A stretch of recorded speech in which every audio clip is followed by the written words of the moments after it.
ಅರೆ ಕಡಿಮೆ ಹಾಕು ಆದ್ರೆ ಅಸಲಿ ಹಾಕು. MDH ಕಾಶ್ಮೀರಿ ಕೆಂಪು ಮೆಣಸಿನ ಪೌಡರ್. MDH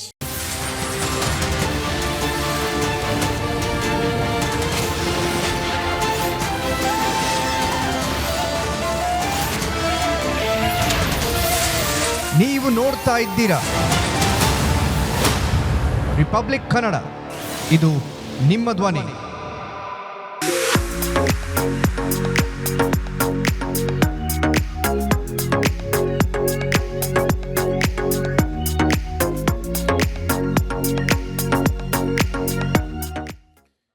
ಯಾವುದೇ ಕಾಂಪ್ರಮೈಸ್ ಇಲ್ಲದೆ ರಿಪಬ್ಲಿಕ್ ಕನ್ನಡ 100% ನ್ಯೂಸ್ ಕೊಡುತ್ತೆ. ಅದೇ ರೀತಿ ಓರಿಯೆಂಟ್ ಬೆಲ್ಟ್ ಟೈಲ್ಸ್ ಕೂಡ 100ಕ್ಕೆ 100ರಷ್ಟು ಬಲಿಷ್ಠವಾಗಿದೆ. ನವ ಭಾರತಕ್ಕಾಗಿ ಹೊಸ ಆಯ್ಕೆ ಮುಖ್ಯ. ಮೊದಲಿಗೆ ಹೆಡ್ಲೈನ್ಸ್.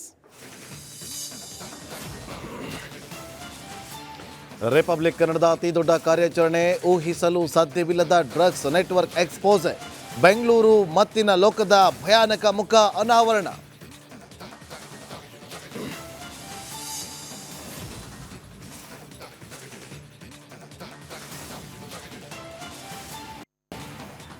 ಬೆಂಗಳೂರಿನಾದ್ಯಂತ ಆವರಿಸಿದ ಗಾಂಜಾ ಘಾಟು, ವಿದ್ಯಾರ್ಥಿಗಳೇ ಮಾಫಿಯಾ ಟಾರ್ಗೆಟು. ಚಾಕ್ಲೇಟ್ ಮಾದರಿಯಲ್ಲಿ ಬಿಕರಿಯಾಗ್ತಿದೆ ಡೆಡ್ಲಿ ಡ್ರಗ್ಸು.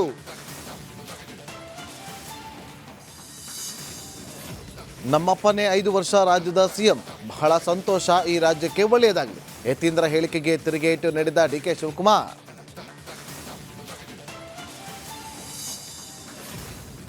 ಬದಲಾವಣೆಯೋ ಸಿದ್ದರಾಮಯ್ಯ ಮುಂದುವರಿಕೆಯೋ?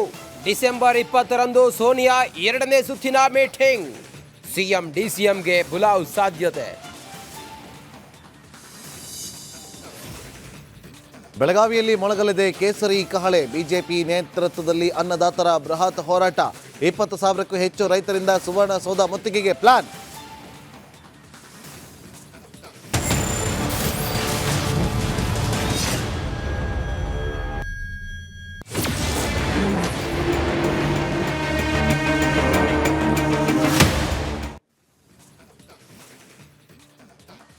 ನಮಸ್ಕಾರ, ರಿಪಬ್ಲಿಕ್ ಕನ್ನಡಕ್ಕೆ ಸ್ವಾಗತ.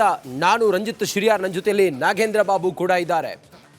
ನೀವು ಇಲ್ಲಿಯವರೆಗೂ ಕೂಡ ಊಹಿಸಿರದ ಡ್ರಗ್ ದಂಧೆಯ ಕರಾಳ ಮುಖವನ್ನು ನಾವಿವತ್ತು ನಿಮ್ಮ ಮುಂದೆ ತೆರೆದಿಡ್ತಾ ಇದ್ದೀವಿ. ಡ್ರಗ್ ಹೇಗೆಲ್ಲ ಸಪ್ಲೈ ಆಗುತ್ತೆ, ಹೇಗೆ ತಲುಪುತ್ತೆ, ಎಲ್ಲಿಂದ ಬರುತ್ತೆ, ಯಾರದನ್ನು ತಗೊಳ್ತಾರೆ, ಆ ಡ್ರಗ್ ಯಾವ ಸ್ವರೂಪದಲ್ಲಿರುತ್ತೆ, ಅದನ್ನು ತಿಂದರೆ ಏನಾಗುತ್ತೆ, ಅದನ್ನು ತಿಂದವರು ಏನು ಮಾಡ್ತಾರೆ, ಈ ಆಪರೇಷನ್ ಹೇಗೆಲ್ಲ ನಡೆಯುತ್ತೆ ಅನ್ನೋದನ್ನು ನಮ್ಮ ರಿಪೋರ್ಟರ್ ಅರವಿಂದ್ ಸ್ಟಿಂಗ್ ಆಪರೇಷನ್ ಮೂಲಕ ಎಳೆಯಾಗಿ ತೆರೆದಿಟ್ಟಿದ್ದಾರೆ. ಬೆಂಗಳೂರಿನಲ್ಲಿ ನಡೀತಾ ಇರುವಂಥ ಡ್ರಗ್ ದಂಧೆಯ ಕರಾಳ ಮುಖವನ್ನು, ಮಾದಕ ಲೋಕದ ಕರಾಳ ಮುಖವನ್ನು. ಇದು ರಿಪಬ್ಲಿಕ್ ಕನ್ನಡದ ಅತಿ ದೊಡ್ಡ ಸ್ಟಿಂಗ್ ಕಾರ್ಯಾಚರಣೆ. ಬೆಂಗಳೂರು ಡ್ರಗ್ಸ್ ದಂಧೆಯ ಭಯಾನಕ ಮುಖವನ್ನು ರಿಪಬ್ಲಿಕ್ ಕನ್ನಡ ಈ ಹೊತ್ತಿಗೆ ಎಕ್ಸ್ಪೋಸ್ ಮಾಡ್ತಾ ಇದೆ. ರಿಪಬ್ಲಿಕ್ ಕನ್ನಡದ ಅತಿ ದೊಡ್ಡ ಬೇಟೆ ಇದು. ನೀವು ಊಹಿಸಲು ಸಾಧ್ಯವಿಲ್ಲದ ಡ್ರಗ್ಸ್ ನೆಟ್ವರ್ಕ್ ಅನ್ನ ನಾವು ತೆರೆದಿಡ್ತಾ ಇದ್ದೀವಿ. ನಾವು ಡ್ರಗ್ಸ್ ನೆಟ್ವರ್ಕ್ನ ಮುಖವಾಡವನ್ನ ಕಳಚಿಡ್ತಾ ಇದ್ದೀವಿ. ರಿಪಬ್ಲಿಕ್ ಕನ್ನಡದಲ್ಲಿ ಡೇರಿಂಗ್ ಸ್ಟಿಂಗ್ ಆಪರೇಷನ್. ಇದು ರಿಪಬ್ಲಿಕ್ ಕನ್ನಡದ ಅತಿ ದೊಡ್ಡ ಬೇಟೆ, ಅತಿ ದೊಡ್ಡ ಕಾರ್ಯಾಚರಣೆ. ಜೀವದ ಹಂಗು ತೊರೆದು ನಮ್ಮ ರಿಪೋರ್ಟರ್ ಅರವಿಂದ್ ಈ ಕಾರ್ಯಾಚರಣೆಯನ್ನ ಎಳೆಯಾಗಿ ವಿವರಿಸಿದ್ದಾರೆ, ಎಳೆಯಾಗಿ ತೆರೆದಿಟ್ಟಿದ್ದಾರೆ. ಆ ಮೂಲಕ ರಿಪಬ್ಲಿಕ್ ಕನ್ನಡ ಈ ಡ್ರಗ್ ನೆಟ್ವರ್ಕ್ ಹೇಗೆಲ್ಲ ನಡೆಯುತ್ತೆ, ಹೇಗೆಲ್ಲ ಈ ಮಾಫಿಯಾ ಇದೆ, ಎಲ್ಲಿಂದ ಬರುತ್ತೆ ಅನ್ನೋದನ್ನ ನಿಮ್ಮ ಮುಂದೆ ತೆರೆದಿಟ್ಟಿದ್ದಾರೆ. ನಿಮ್ಮ ಮಕ್ಕಳಿಗೆ ನೀವು ಕಾಲೇಜಿಗೆ ಹೋಗಿ ಬರೋದಕ್ಕೆ ಅಂತೇಳಿ ಒಂದಿಷ್ಟು ಕೈಗೆ ಕಾಸು ಕೊಡ್ತೀರಲ್ಲ, ಅವರು ಚಾಕ್ಲೇಟ್ ತಿಂತೀನಿ ಅಂತ ಹೇಳಿದ್ರೆ ಏನು ಚಾಕ್ಲೇಟ್ ಅಂತೇಳಿ ನೀವು ಕೇಳೋದಿಲ್ಲ, ಚಾಕ್ಲೇಟ್ ಅಂತೇಳಿ ನೀವು ಹಣ ಕೊಡ್ತೀರಿ. ಆದರೆ ಆ ಚಾಕ್ಲೇಟ್ನಲ್ಲಿ ಹೇಗೆ ಡ್ರಗ್ಸ್ ಮಕ್ಕಳು ಸೇವಿಸ್ತಾ ಇದ್ದಾರೆ, ಹೇಗೆ ಸಮಾಜ ಘಾತುಕ ಶಕ್ತಿಗಳ ಜೊತೆಗೆ ಅವರು ಜೋಡಿಸ್ಕೋತಾರೆ, ಹೇಗೆ ಸಮಾಜ ಘಾತುಕ ಶಕ್ತಿಗಳಾಗಿ ಬದಲಾಗ್ತಾರೆ, ಇದೆಲ್ಲವನ್ನು ಕೂಡ ರಿಪಬ್ಲಿಕ್ ಕನ್ನಡ ತೆರೆದಿಡ್ತಾ ಇದೆ.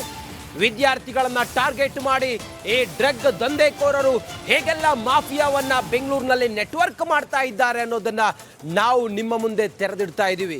ಹೇಗೆ ಇದು ಸಂಪೂರ್ಣ ಆವರಿಸಿಕೊಂಡಿದೆ ಬೆಂಗಳೂರಿನಲ್ಲಿ ಅನ್ನೋದನ್ನ ಎಳೆಯಾಗಿ ನಾವು ನಿಮ್ಮ ಮುಂದೆ ತೆರೆದಿಡ್ತೀವಿ.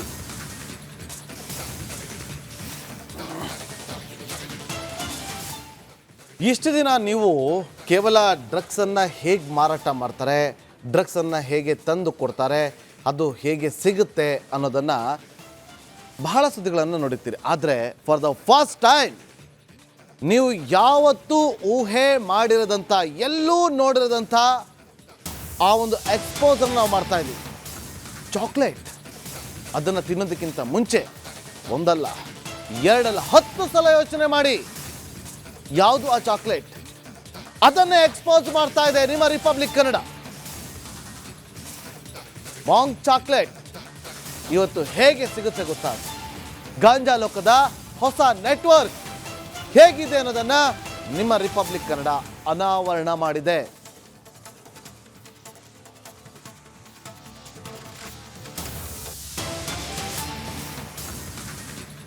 ರಾಜ್ಯ ರಾಜಧಾನಿ ಬೆಂಗಳೂರಿನ ಎಲ್ಲಾ ಕಡೆಗಳಲ್ಲಿ ಈ ಗಾಂಜಾ ಚಾಕ್ಲೇಟ್ ಸಿಗುತ್ತೆ. ನೀವು ಎಲ್ಲಿದ್ದೀರಿ, ನೀವು ಮನೆಯಲ್ಲಿದ್ದೀರಾ, ನೀವು ಪಿ ಜಿಯಲ್ಲಿದ್ದೀರಾ, ನೀವು ಹಾಸ್ಟೆಲಲ್ಲಿದ್ದೀರಾ, ನೀವು ಕಾಲೇಜಲ್ಲಿದ್ದೀರಾ, ನೀವು ಸ್ಕೂಲಲ್ಲಿದ್ದೀರಾ, ಅಲ್ಲಿಗೆ ತಂದು ಕೊಡ್ತಾರೆ. ಡ್ರಗ್ ಜಾಲದ ಬೆಚ್ಚಿ ಬೀಳಿಸುವ ದೃಶ್ಯಗಳು, ವಿಡಿಯೋಗಳು ರಿಪಬ್ಲಿಕ್ ಕನ್ನಡದ ಕ್ಯಾಮ್ರಾದ ಕಣ್ಣಿಗೆ ಬಿದ್ದಿದ್ದಾವೆ. ನೇರ ನಿಮ್ಮ ಮನೆ ಬಾಗಿಲಿಗೆ ಬರುತ್ತೆ ಭಾಂಗ್ ಚಾಕ್ಲೇಟ್. ಚಾಕ್ಲೇಟ್ ಅಲ್ಲ, ಇದು ಭಾಂಗ್ ಚಾಕ್ಲೇಟ್. ಈ ಚಾಕ್ಲೇಟ್ ತಿಂದರೆ ನೀವು ನಶೆ ಏರಿಸಿಕೊಂಡು ನೀವು ಏನು ಮಾಡ್ತಿದ್ದೀರಿ ಅಂಥೇಳಿ ನಿಮಗೆ ಗೊತ್ತಾಗೋದಿಲ್ಲ. ನಿಮಗೆ ಪ್ರಪಂಚದ ಪರಿವೇ ಇರೋದಿಲ್ಲ.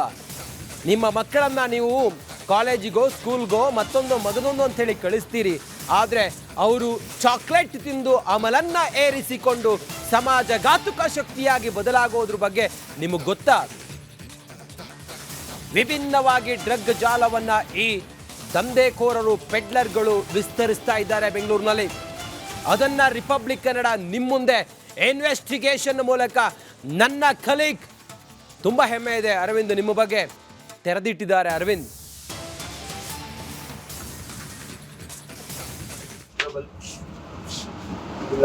ಸ್ಟಾಕಿಲ್ಲ ಖಾಲಿನಾ? ಸ್ಟಾಕ್ 1 ಇಯರ್ ಮೇಲೆ ಆಯ್ತು ಬ್ರೋ, ನಾವು ಸೇಲ್ ಮಾಡಲ್ಲ. 1 ಇಯರ್ ಮೇಲೆ ಆಯ್ತಾ?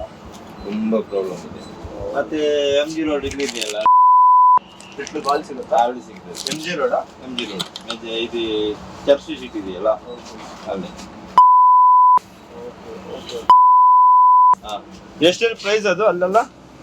ಅಲ್ಲೆಲ್ಲ ಕಾಸ್ಟ್ಲಿ ಇರ್ತದೆ. ಅಲ್ಲಿ ಗೊತ್ತಿಲ್ಲ ಎಷ್ಟು, 200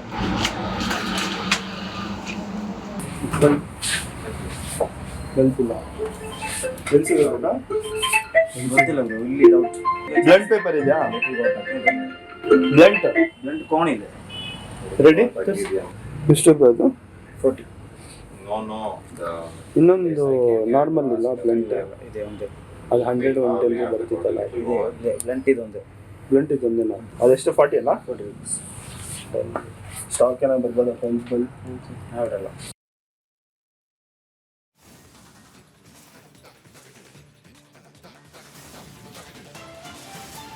ನೋಡಿ, ಇವತ್ತು ಪೋಷಕರು ಬಹಳ ಜಾಗರೂಕರಾಗಿದ್ದರು. ಪೋಷಕರು ಬಹಳ ಎಚ್ಚರಿಕೆಯನ್ನು ವಹಿಸಬೇಕು. ಯಾಕಂದರೆ ಇವತ್ತು ನಿಮ್ಮ ಮನೆಯ ಮಕ್ಕಳು ಯಾವ ಸ್ಥಿತಿಗೆ ತಲುಪ್ತಾ ಇದ್ದಾರೆ ಗೊತ್ತಾ? ಈ ಒಂದು ಸಾಮಾಜಿಕ ಕಳಕಳಿಯನ್ನು ಇಟ್ಟುಕೊಂಡು ರಿಪಬ್ಲಿಕ್ ಕನ್ನಡ ಈ ಒಂದು ಡೇರಿಂಗ್ ಸ್ಟಿಂಗ್ ಆಪರೇಷನನ್ನು ಮಾಡಿದೆ. ನಿಮ್ಮ ಮಕ್ಕಳ ಬಗ್ಗೆ ನೀವು ಎಚ್ಚರವನ್ನು ವಹಿಸಲಿ ಅಂತೇಳಿ.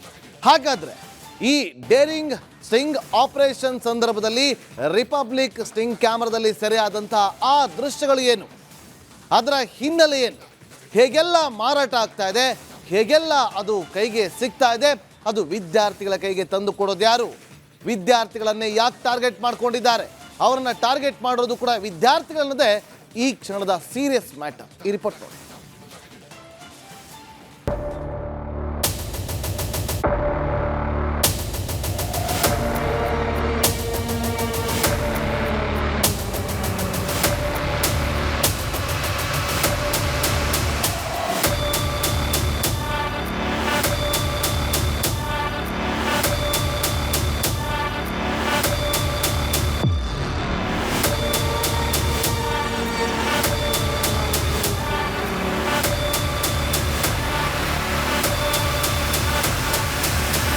ಸಿಕ್ತು ಫೈನಲಿ.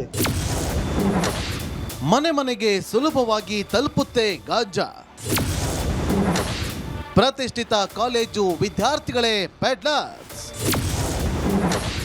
ಯಾವ್ಯಾವ ರೀತಿಯಲ್ಲಿ ತಲುಪುತ್ತೆ ಗೊತ್ತಾ ಡ್ರಗ್ಸ್? ಎಷ್ಟು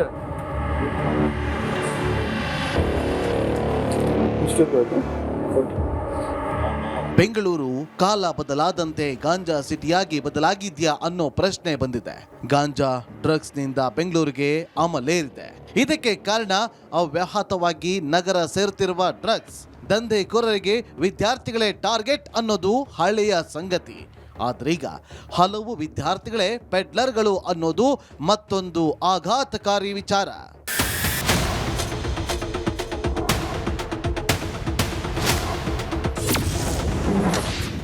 ರಕ್ತ ಬೀಜಾಸುರನಂತೆ ಹಬ್ಬಿದ ಡ್ರಗ್ಸ್. ರಿಪಬ್ಲಿಕ್ ಕನ್ನಡದಿಂದ ಮೆಗಾ ಹಂಟ್.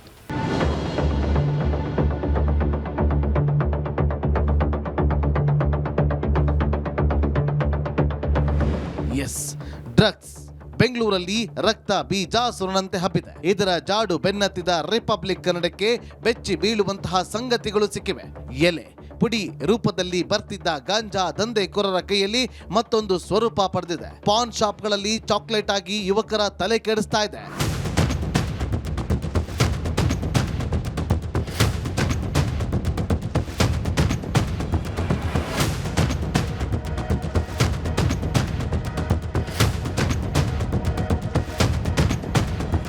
ಬಹುತೇಕ ಪಾನ್ ಶಾಪ್ಗಳೇ ಗಾಂಜಾ ಚಾಕ್ಲೇಟ್ ಪೂರೈಕೆ ಕೇಂದ್ರಗಳು. ಬಾಂಗ್ ಚಾಕ್ಲೇಟ್ ನೋಡಲು ಅದ್ಯಾವುದೋ ಮಿಠಾಯಿ ರೀತಿ ಕಾಣುತ್ತೆ, ಆದ್ರೆ ಅದು ಡ್ರಗ್ಸ್ ಅನ್ನೋದು ಗೊತ್ತಿರೋರಿಗೆ ಮಾತ್ರವೇ ಗೊತ್ತು. ಸಣ್ಣ ಬಾಂಗ್ ಚಾಕ್ಲೇಟ್ ಪಾಕೆಟ್ 100 ರೂಪಾಯಿವರೆಗೂ ಇದೆ. 10 ರೂಪೀಸ್ 2 ಸೆಟ್ 20ನಾ?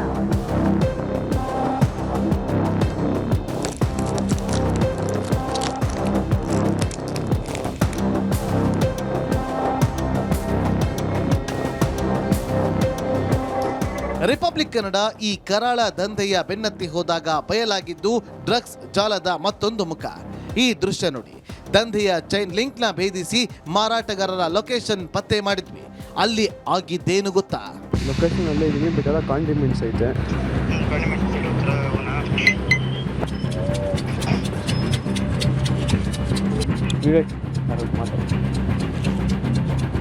ಹಲೋ, ಕಲ್ಲೆಲ್ಲ ಐತೆ ಇಲ್ಲಿ ಹೊಡೆದಾಕಿದ್ದಾರೆ. ಅಲ್ಲಿ ಹುಡುಕ್ಬೇಕಾ? ಎಲ್ಲಿ ಹುಡುಕಿದ್ದಾರೆ, ಎಲ್ಲಿ ಹುಡುಕೋದು? ಇಲ್ಲಿ ಎಲ್ಲೈತೆ? ಒಂದೇ ನಿಮಿಷ. ಓಕೆ ಬ್ರೋ, ಕಾಲ್ ಮಾಡ್ತೀನಿ. ವೀಕ್ಷಕರೇ, ರಿಪಬ್ಲಿಕ್ ಕನ್ನಡ ಗಾಂಜಾ ಸೀಸ್, ಡ್ರಗ್ ಸೀಸ್ ಆಗುವ ಬಗ್ಗೆ ಗಮನ ಹರಿಸಿತ್ತು. ಈ ದಂಧೆಯ ಎಕ್ಸ್ಪೋಸ್ ಮಾಡಲು ಮುಂದಾದಾಗ ಮೊದಲಿಗೆ ವಿದ್ಯಾರ್ಥಿಗಳು ಮಾಹಿತಿ ನೀಡ್ತಾರೆ. ಸರ್, ಕಾಲೇಜ್ಗಳಲ್ಲಿ ಈ ಅಕ್ರಮ ನಡೀತಾ ಇದೆ, ಡ್ರಗ್ ಗಾಂಜಾ ಪೆಡ್ಲಿಂಗ್ ಆಗ್ತಾ ಇದೆ, ದಯಮಾಡಿ ಈ ಬಗ್ಗೆ ಏನಾದರೂ ಮಾಡಿ ಅಂತ ವಿದ್ಯಾರ್ಥಿಗಳ ಮನವಿಯಾಗಿತ್ತು. ಅದರಂತೆ ಕೆದಕ್ತಾ ಹೋದಾಗ ಬಯಲಾಗಿದ್ದೆ ಗಾಂಜಾ ಚಾಕ್ಲೇಟ್ ದಂಧೆ. ಈ ಒಂದು ಬಾಂಗ್ ಚಾಕ್ಲೇಟ್ ಏನಿದೆ ಇದನ್ನ ಡೈರೆಕ್ಟ್ ಆಗಿ ಸೇವನೆ ಮಾಡಬಾರ್ದು. ಇದರ ಜೊತೆಗೆ ಜ್ಯೂಸ್ ಅಥವಾ ಹಾಲನ್ನ ಅಥವಾ ಲಸ್ಸಿ ಏನಿರುತ್ತೆ ಅದನ್ನ ಸೇವನೆ ಮಾಡಬೇಕು. ಆ ಮುಖಾಂತರವಾಗಿ ಇದರ ಬಳಕೆಯನ್ನು ಮಾಡಬೇಕು. ಅಂದಾಗ 24 ಗಂಟೆ ಕಿಕ್ ಬರುತ್ತಂತೆ. ಇದನ್ನ ಓರ್ವ ಬಾತ್ಮೀದಾರ ನಮ್ಗೆ ಹೇಳಿರುವಂಥದ್ದು. ತಾವು ದೃಶ್ಯಗಳಲ್ಲಿ ನೋಡ್ಬೋದು ಯಾವ ರೀತಿಯಾಗಿ ಈ ಒಂದು ಬಾಂಗ್ ಚಾಕ್ಲೇಟ್ ಇದೆ ಅನ್ನೋದು. ಪಾನ್ ಶಾಪ್ಗಳಲ್ಲಿ ಗಾಂಜಾ ಚಾಕ್ಲೇಟ್ ಉತ್ತರ ಭಾರತದಿಂದ ಬೆಂಗಳೂರಿಗೆ ರಫ್ತು.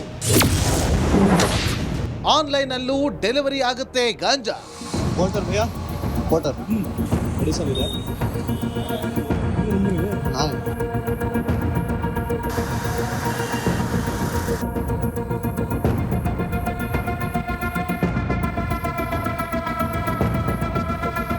ದೈನಂದಿನ ಬಳಕೆಯ ವಸ್ತುಗಳನ್ನು ತರಿಸುವ ರೀತಿಯಲ್ಲೇ ಗಾಂಜಾದಂಥ ಅಮಲು ಪದಾರ್ಥಗಳು ಆನ್ಲೈನ್ ಡೆಲಿವರಿ ಆಗ್ತಾ ಇದೆ. ಯಾವುದೋ ವನಸ್ಪತಿ ಔಷಧಿ ಎಂದು ಪಾರ್ಸಲ್ ಕಳಿಸ್ತಾರೆ. ಡೆಲಿವರಿ ಬಾಯ್ಗೆ ಅದರೊಳಗೆ ಏನಿದೆ ಅನ್ನೋದೇ ತಿಳಿಯೋದಿಲ್ಲ. ಇದನ್ನ ವ್ಯವಸ್ಥೆಯ ನಿರ್ಲಕ್ಷ್ಯ ಅನ್ನಬೇಕೋ ಅಥವಾ ಇದರಲ್ಲಿ ಒಳಗೊಂಡಿದೆ ಅನ್ನಬೇಕೋ ಗೊತ್ತಿಲ್ಲ. ಪಾನ್ ಶಾಪ್ಗಳಲ್ಲಿ ಗಾಂಜಾ, ಬಾಂಗ್ ಚಾಕ್ಲೇಟ್ ಸಿಗ್ತಾ ಇದೆ. ಇದು ರಿಪಬ್ಲಿಕ್ ಕನ್ನಡದ ಕ್ಯಾಮೆರಾದಲ್ಲೇ ಸರಿಯಾಗಿದೆ.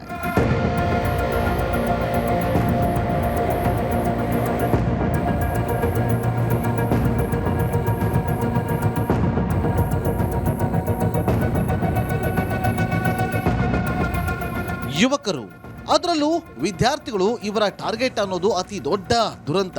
ಅಲ್ಲದೆ ಮಿಡಲ್ ಕ್ಲಾಸ್ ಯುವಕರಿಗೆ ದುಡ್ಡಿನ ರುಚಿ ತೋರಿಸಿ ಈ ಕೆಲಸ ಮಾಡಿಸ್ತಾರೆ ಅನ್ನೋದು ಅಷ್ಟೇ ಆತಂಕಕಾರಿ ಸಂಗತಿ. 100 ರೂಪಾಯಿ ಪ್ಯಾಕೆಟ್ಗೆ 1000 ರೂಪಾಯಿ ಕಮಿಷನ್. ಉತ್ತರ ಭಾರತದಿಂದ ಬೆಂಗಳೂರಿಗೆ ರವಾನೆ. ಕೇವಲ 100 ರೂಪಾಯಿಗೆ ಗಾಂಜಾ ಅಂದ್ರೆ ಬಾಂಗ್ ಚಾಕ್ಲೇಟ್ ಸಿಗುತ್ತೆ. ಅದಕ್ಕೆ ಕಮಿಷನ್ 1000 ರೂಪಾಯಿ. ನೋಡಿ, ಕೇವಲ 1 ಗಂಟೆಯಲ್ಲಿ ದುಡ್ಡು ಮಾಡುವ ರೀತಿಯನ್ನ ದಂಧೆಕೋರರು ಯುವಕರಿಗೆ ಕಲಿಸಿ ದಾರಿ ತಪ್ಪಿಸ್ತಾರೆ. ಈ ಗಾಂಜಾ ಚಾಕ್ಲೇಟ್ ಬೆಂಗಳೂರಿಗೆ ಮನಾಲಿ, ಒಡಿಶಾ, ಬಿಹಾರದಿಂದ ಪೂರೈಕೆ ಆಗ್ತಾ ಇರೋದು ರಿಪಬ್ಲಿಕ್ ಕನ್ನಡದ ರಹಸ್ಯ ಕಾರ್ಯಾಚರಣೆಯಲ್ಲಿ ಗೊತ್ತಾಗಿದೆ. ಒಂದೇ ನಿಮಿಷ. ಓಕೆ ಬ್ರೋ, ಕಾಲ್ ಮಾಡ್ತೀನಿ. ಫೈನಲಿ 2 ವರ್ಷ 300 ಕೋಟಿಗೂ ಅಧಿಕ ಡ್ರಗ್ಸ್ ಜಪ್ತಿ. ಅಗಾಧ ಪ್ರಮಾಣದ ಡ್ರಗ್ಸ್ ನಿಯಂತ್ರಣ ಹೇಗೆ? ಅಂದರೆ ನಾನು ಎಕ್ಸಾಕ್ಟ್ ಫಿಗರ್ಸ್ ಹೇಳ್ತೀನಿ. ಕೇವಲ 11 ತಿಂಗಳಲ್ಲಿ ನಾವು 11 ತಿಂಗಳು, ನಿಮಗೆ ಮಾಧ್ಯಮದಲ್ಲೂ ಕೂಡ ನೀವೇ ಬರೆದಿದ್ದೀರಿ, 146 ಕೋಟಿ ರೂಪಾಯಿ ಡ್ರಗ್ಸನ್ನು ಹಿಡಿದಿದ್ದೇವೆ. 162 ಇಲ್ಲಿ ಬೆಂಗಳೂರು ಸಿಟಿದು ಸ್ಟೇಟ್ ಹೇಳ್ತೀನಿ. Drugs ceased. ಆ ಶಾಲೆಗಳ ಪಕ್ಕದಲ್ಲೇ ಅಂಗಡಿ ಇರುತ್ತೆ, ಒಂದು ಸ್ವಲ್ಪ ದೂರದಲ್ಲಿ ಒಂದು ಅಂಗಡಿ ಇಟ್ಟಿರ್ತಾನೆ, ಅವನೇ ಮಕ್ಕಳಿಗೆ ಚಾಕ್ಲೇಟ್ ಕೊಡ್ತಾನೆ. ಚಾಕ್ಲೇಟ್ ರೂಪದಲ್ಲಿ ಬಂದುಬಿಟ್ಟಿದೆ ಡ್ರಗ್ಸ್ ಎಲ್ಲ. ಆ ಚಾಕ್ಲೇಟ್ಸ್ ಕೊಡ್ತಾನೆ, ಅವನು ಅಭ್ಯಾಸ ಮಾಡಿಸ್ತಾನೆ, ಆಮೇಲೆ ಅವನು ಸೇಲ್ ಮಾಡ್ತಾನೆ. ಈ ಒಂದು ನೆಕ್ಸಸ್ ಏನಿದೆ, ಇದು ಒಂದು ಈ ಚಾನಲ್ ಏನಿದೆ, ಇದನ್ನು ಬ್ರೇಕ್ ಮಾಡಬೇಕು ಅಂತೇಳಿ ನಾವು ಈ ಕ್ರಮವನ್ನು ತೆಗೆದುಕೊಂಡಿದ್ದೇವೆ. ಗೃಹ ಸಚಿವ ಪರಮೇಶ್ವರ್ ಪೊಲೀಸ್ ಕಾರ್ಯವನ್ನ ಶ್ಲಾಘಿಸಿದ್ದಾರೆ. ಆದರೆ ಇನ್ನಷ್ಟು ಕಟ್ಟುನಿಟ್ಟಿನ ಕ್ರಮ ಕೈಗೊಳ್ಳಬೇಕು ಅನ್ನೋ ಎಚ್ಚರಿಕೆಯನ್ನು ನೀಡಬೇಕಿತ್ತು. ಡ್ರಗ್ಸ್ ಮತ್ತು ಗಾಂಜಾ ಮನೆ ಮನೆಗೆ ತಲುಪುವ ಲೈವ್ ದೃಶ್ಯಗಳು ರಿಪಬ್ಲಿಕ್ ಕನ್ನಡಕ್ಕೆ ಸಿಕ್ಕಿದೆ. ಇದರ ನಿಯಂತ್ರಣಕ್ಕೆ ಏನು ಕ್ರಮ ಅನ್ನೋದೇ ಪ್ರಶ್ನೆ. ಕೋಡ್ ವರ್ಡ್ ಮೂಲಕ ಡ್ರಗ್ಸ್ ಗಾಂಜಾ ಮಾರಾಟ. 16 ಭಾಗದಿಂದ ಪೆಡ್ಲರ್ಗಳಿಗೆ ಗಾಂಜಾ ರಫ್ತು. ವಾಟ್ಸ್ಆಪ್ ಮೂಲಕ ಚಾಟಿಂಗ್ ಮಾಡಿ ಗಾಂಜಾ ಪೂರೈಕೆ ಆಗ್ತಾ ಇರೋದು ರಹಸ್ಯವಲ್ಲ. ರಿಪಬ್ಲಿಕ್ ಕನ್ನಡ ನಡೆಸಿದ ಡ್ರಗ್ ಹಂಟ್ನಲ್ಲಿ ಇವೆಲ್ಲವೂ ಬಯಲಾಗಿದೆ.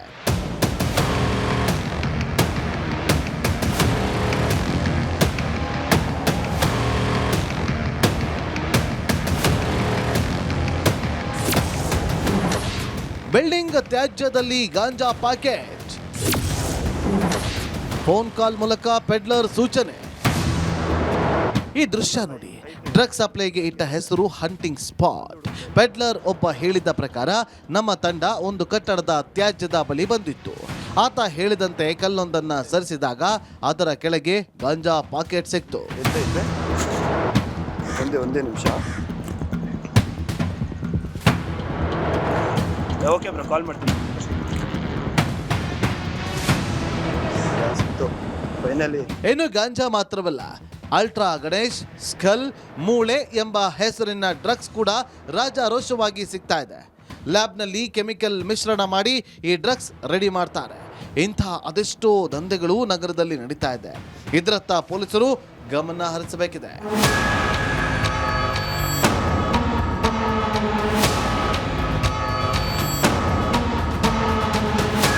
ಒಟ್ನಲ್ಲಿ ಬೆಂಗಳೂರನ್ನ ಡ್ರಗ್ಸ್ ಮುಕ್ತವಾಗಿಸುವುದಕ್ಕೆ ಪಣ ತೊಟ್ಟ ಪ್ರಕಾರ ಪೊಲೀಸ್ ಇಲಾಖೆ ಕಾರ್ಯ ಕೈಗೊಳ್ಳಬೇಕಿದೆ. ಪೊಲೀಸರಿಗೆ ಮುಕ್ತ ಅವಕಾಶವನ್ನು ಸರ್ಕಾರ ಕೊಡಬೇಕಿದೆ. Arvind, crime bureau, Republic Kannada. ಈ ಡ್ರಗ್ ದಂಧೆಕೋರರು ಹೇಗೆಲ್ಲ ಕಾರ್ಯಾಚರಣೆ ಮಾಡ್ತಾರೆ ಅಂತ ಕೇಳಿದರೆ, ಹೇಗೆ ಆಪರೇಟ್ ಮಾಡ್ತಾರೆ ಅಂತ ಕೇಳಿದರೆ, ಫೋನ್ನಲ್ಲಿ ಸಂಪರ್ಕ ಆಗುತ್ತೆ, ವಾಟ್ಸಪ್ನಲ್ಲಿ ಕೋಡ್ ವರ್ಡ್ಗಳನ್ನು ಬಳಸ್ತಾರೆ, ಆ ಮೂಲಕ ಕೆಲವು ನಂಬರ್ಗಳನ್ನು ಬಳಸ್ತಾರೆ. ಆ ಕೋಡ್ ವರ್ಡ್ಗಳಲ್ಲಿ ಯಾರಿಗೂ ಅನುಮಾನ ಬಾರದ ರೀತಿಯಲ್ಲಿ ಇಂಥದ್ದೇ ಡ್ರಗ್, ಇಂಥದ್ದೇ ಚಾಕ್ಲೇಟ್ ಅಂಥೇಳಿ ಅವರು ಕಮ್ಯುನಿಕೇಟ್ ಮಾಡ್ತಾರೆ. ಅದಾದ ನಂತರ ಇವರು ಸಂಪರ್ಕ ಮಾಡಿದಂಥ ವ್ಯಕ್ತಿಗೆ ನಾನಾ ರೀತಿಯಲ್ಲಿ ನಾನಾ ಮಾರ್ಗವಾಗಿ ಆತನಿಗೆ ತಲುಪಿಸುವಂಥ ಪ್ರಯತ್ನ ಮಾಡ್ತಾರೆ. ಆತ ಅಷ್ಟು ಹಣವನ್ನು ಗೂಗಲ್ ಪೇ ಮಾಡ್ತಾನೆ. ಆ ಡ್ರಗ್ ಚಾಕ್ಲೇಟ್ಗೆ ಎಷ್ಟು ದುಡ್ಡು ಅಂಥೇಳಿ ಗೂಗಲ್ ಪೇ ಮಾಡ್ತಾನೆ. ಆತನ ಮನೆ ಬಾಗಿಲಿಗೆ ಬರುತ್ತೆ. ಫೋನ್ನಲ್ಲೇ ನಡೆಯುತ್ತೆ ಈ ಕರಾಳ ದಂಧೆ. ಮುಖಾಮುಖಿ ಭೇಟಿ ಆಗೋದಿಲ್ಲ ಅವರು. ಫೋನ್ ಸಂಪರ್ಕ, ಲೊಕೇಶನ್ ಮಾರ್ಕ್ ಮಾಡಿದ ಜಾಗಕ್ಕೆ ಹೋಗಬೇಕು. ಕೋಡ್ ವರ್ಡ್ ಬಳಸ್ತಾರೆ. ಅದೇ ಲೊಕೇಶನ್, ಅದೇ ಅಂಗಡಿ, ಅಲ್ಲೇ ಗಾಂಜಾ ಪ್ಯಾಕೆಟ್ ಸಿಗುತ್ತೆ. ಅಲ್ಲಿ ಹೋಗಿ ಫೋನ್ ಮಾಡಿದ್ರೆ ಸಾಕು, ಸಿಗುತ್ತೆ ಗಾಂಜಾ. ಇಲ್ಲ, ಅವರೇ ಡೆಲಿವರಿಯೂ ಮಾಡ್ತಾರೆ. ಗಾಂಜಾ ಡ್ರಗ್ ಪ್ಯಾಕೆಟ್ ತಲುಪಿಸುವ ಎಕ್ಸ್ಕ್ಲೂಸಿವ್ ಇನ್ವೆಸ್ಟಿಗೇಷನ್ ರಿಪೋರ್ಟ್ ಹೇಗಿದೆ ಅನ್ನೋದನ್ನು ನನ್ನ ಕಲೀಗ ಅರವಿಂದ್ ಎಳೆಯಾಗಿ ನಿಮಗೆ ವಿವರಿಸಿದ್ದಾರೆ. ಹೇಗೆ ಬರುತ್ತೆ, ಎಲ್ಲಿಂದ ಬರುತ್ತೆ, ಹೇಗೆ ಮೊಬೈಲ್ನಲ್ಲಿ ಅವರು ಸಂಪರ್ಕ ಮಾಡ್ತಾರೆ, ಹೇಗೆ ಅಪ್ರೋಚ್ ಮಾಡ್ತಾರೆ ಅನ್ನೋದ್ರ ಬಗ್ಗೆ ಅರವಿಂದ್ ಹೇಳಿದರೆ ಚೆನ್ನಾಗಿರುತ್ತೆ. ಅವರೇ ಎಕ್ಸ್ಪೋಸ್ ಮಾಡಿದ್ದಾರೆ ಆ ಎಕ್ಸ್ಕ್ಲೂಸಿವ್ ವರದಿ. ಬನ್ನಿ ನೋಡೋಣ.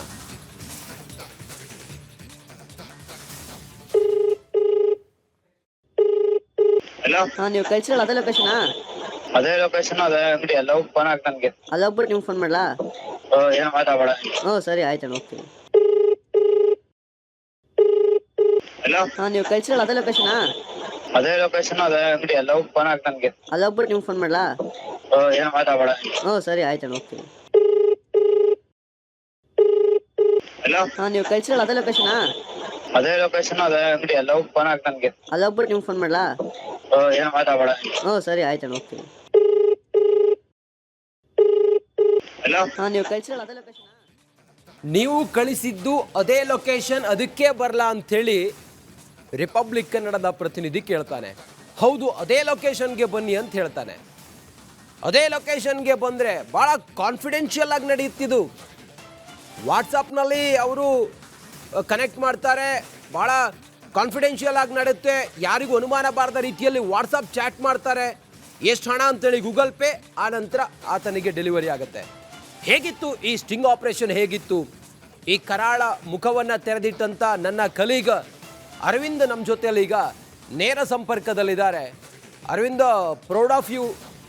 ಈ ಆಪರೇಷನ್ ಅಷ್ಟು ಈಸಿ ಇರಲಿಲ್ಲ. ಯಾಕಂತ ಹೇಳಿದರೆ ಸಮಾಜ ಘಾತುಕ ಶಕ್ತಿಗಳ ವಿರುದ್ಧ ನಾವು ಯುದ್ಧವನ್ನು ಸಾರಿದ್ವಿ. ಈ ಡ್ರಗ್ ಅನ್ನುವಂಥ ಜಾಲವನ್ನು ಭೇದಿಸೋದಕ್ಕೆ ನೀವು ಹೊರಟ್ರಿ. ಏನೇನಾಯಿತು? ಶುರು ಹೇಗಿತ್ತು ಅರವಿಂದ್? ನಿಮಗೆ ಹೇಗೆ ಮಾಹಿತಿ ಬಂತು? ಅದಾದ ನಂತರ ನೀವು ಹೇಗೆ ಇದನ್ನು ಆಪರೇಟ್ ಮಾಡಿದ್ರಿ? ಹೇಗೆ ಇದೆ ಬಯಲು ಮಾಡಿದ್ರಿ? Arvind, over to you.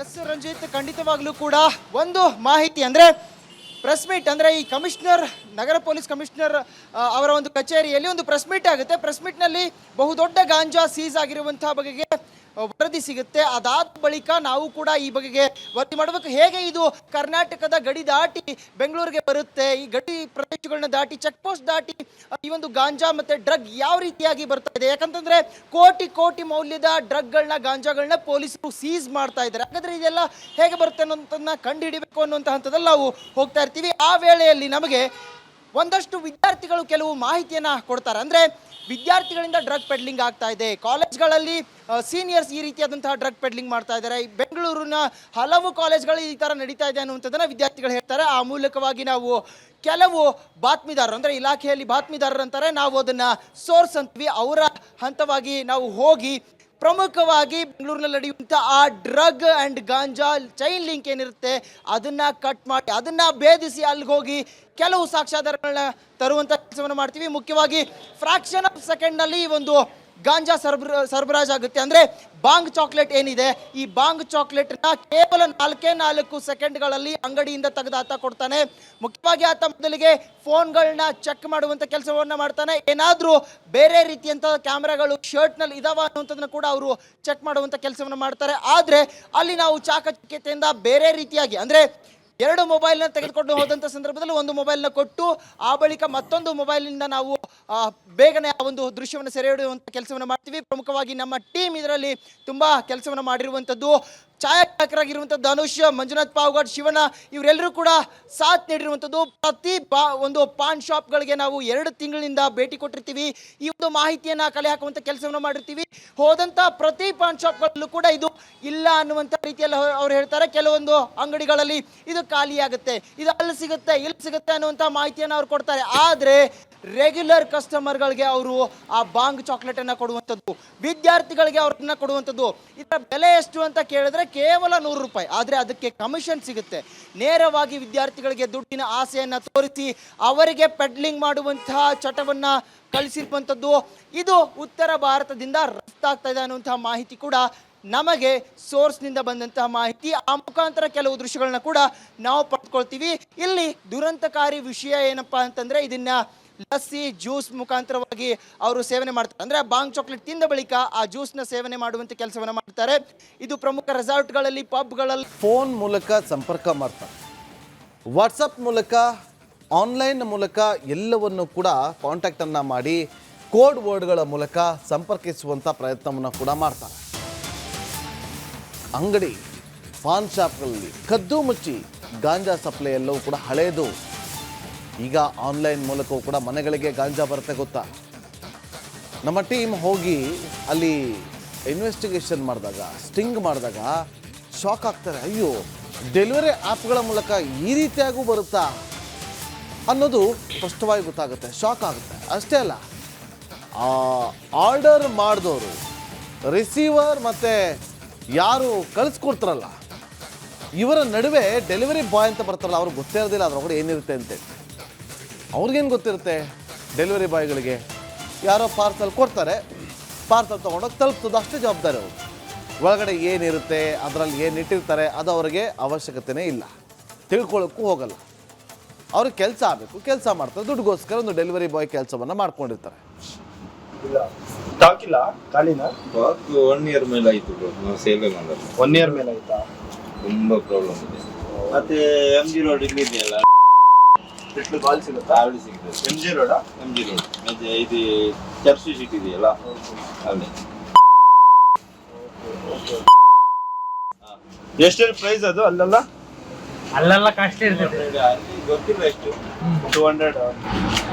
ಪೊಲೀಸರು ಈ ಗಾಂಜಾ ಡ್ರಗ್ ವಿರುದ್ಧ ಸಾರಿರುವಂಥ ಸಮರ ನಾವು ನೋಡ್ತಾ ಇದ್ದೀವಿ ಪ್ರತಿದಿನವೂ ಕೂಡ. ಆದರೆ ಈ ಪೆಡ್ಲರ್ಗಳು, ಈ ಡೀಲರ್ಗಳು ಹೇಗೆಲ್ಲ ಈ ಗಾಂಜಾ ಮತ್ತು ಡ್ರಗ್ಸನ್ನು ವಿದ್ಯಾರ್ಥಿಗಳಿಗೆ, ಯುವ ಸಮುದಾಯಕ್ಕೆ ನೀಡ್ತಾ ಇದ್ದಾರೆ ಅಂತ ಕೇಳಿದರೆ, ಈ ತ್ಯಾಜ್ಯ ಇರುತ್ತಲ್ಲ, ವೇಸ್ಟ್ ಇರುತ್ತಲ್ಲ, ವೇಸ್ಟ್ ಒಳಗಡೆ ಎಲ್ಲ ಗಾಂಜಾದ ಘಮ ಬರುತ್ತೆ.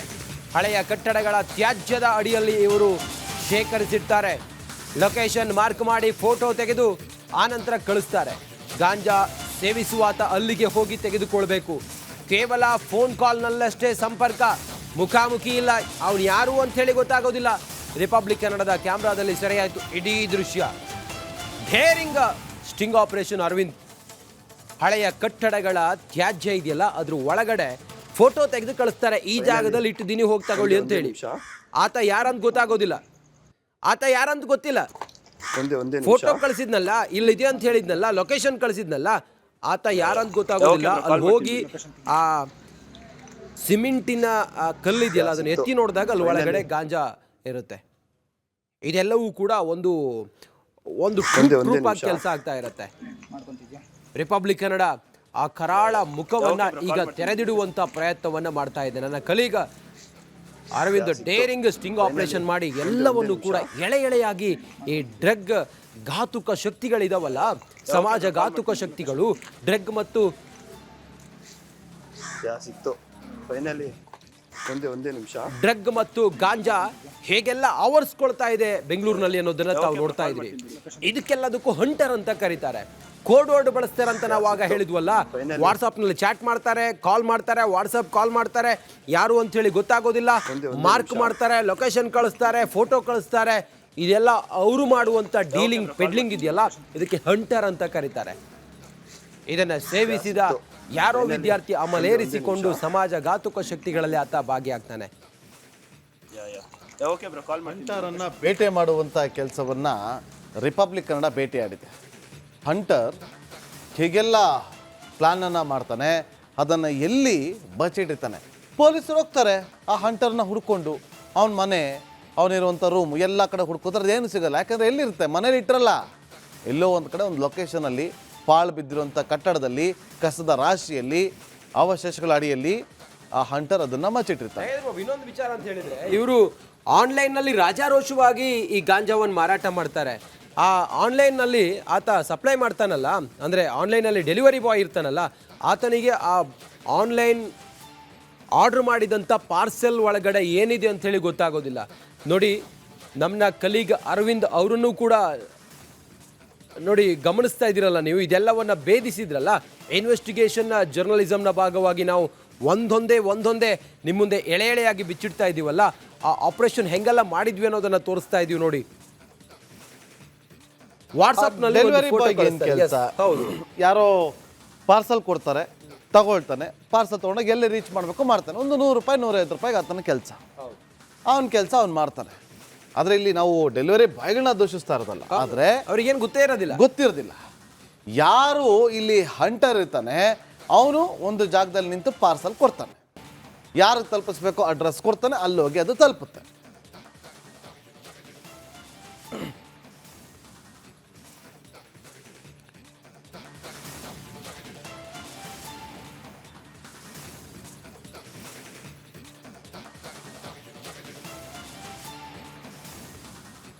ಚಳಿಗಾಲದ ಅಧಿವೇಶನ ನಿನ್ನೆಯಿಂದ ಆರಂಭ ಆಗಿದೆ. ಇವತ್ತು ಕೇಸರಿಪಾಳ್ಯ ಸರ್ಕಾರದ ವಿರುದ್ಧ ಮುಗಿಬೀಳೋದಕ್ಕೆ ದೊಡ್ಡ ಮಟ್ಟದಲ್ಲಿ ಪ್ಲಾನಿಂಗನ್ನು ಮಾಡಿಕೊಂಡಿದೆ. ಹತ್ರ 20,000 ರೈತರೊಟ್ಟಿಗೆ ಇವತ್ತು ಸುವರ್ಣಸೌಧ ಮುತ್ತಿಗೆಗೆ ಪ್ಲಾನಿಂಗನ್ನು ಮಾಡಿಕೊಂಡಿದೆ ಕೇಸರಿಪಾಳ್ಯ. ಇದರ ನಡುವೆ ಬಿಜೆಪಿ ರಾಜ್ಯಾಧ್ಯಕ್ಷ ವಿಜೇಂದ್ರ ಅವರು ವಾಗ್ದಾಳಿಯನ್ನು ನಡೆಸಿದ್ದಾರೆ ರಾಜ್ಯ ಸರ್ಕಾರದ ವಿರುದ್ಧ.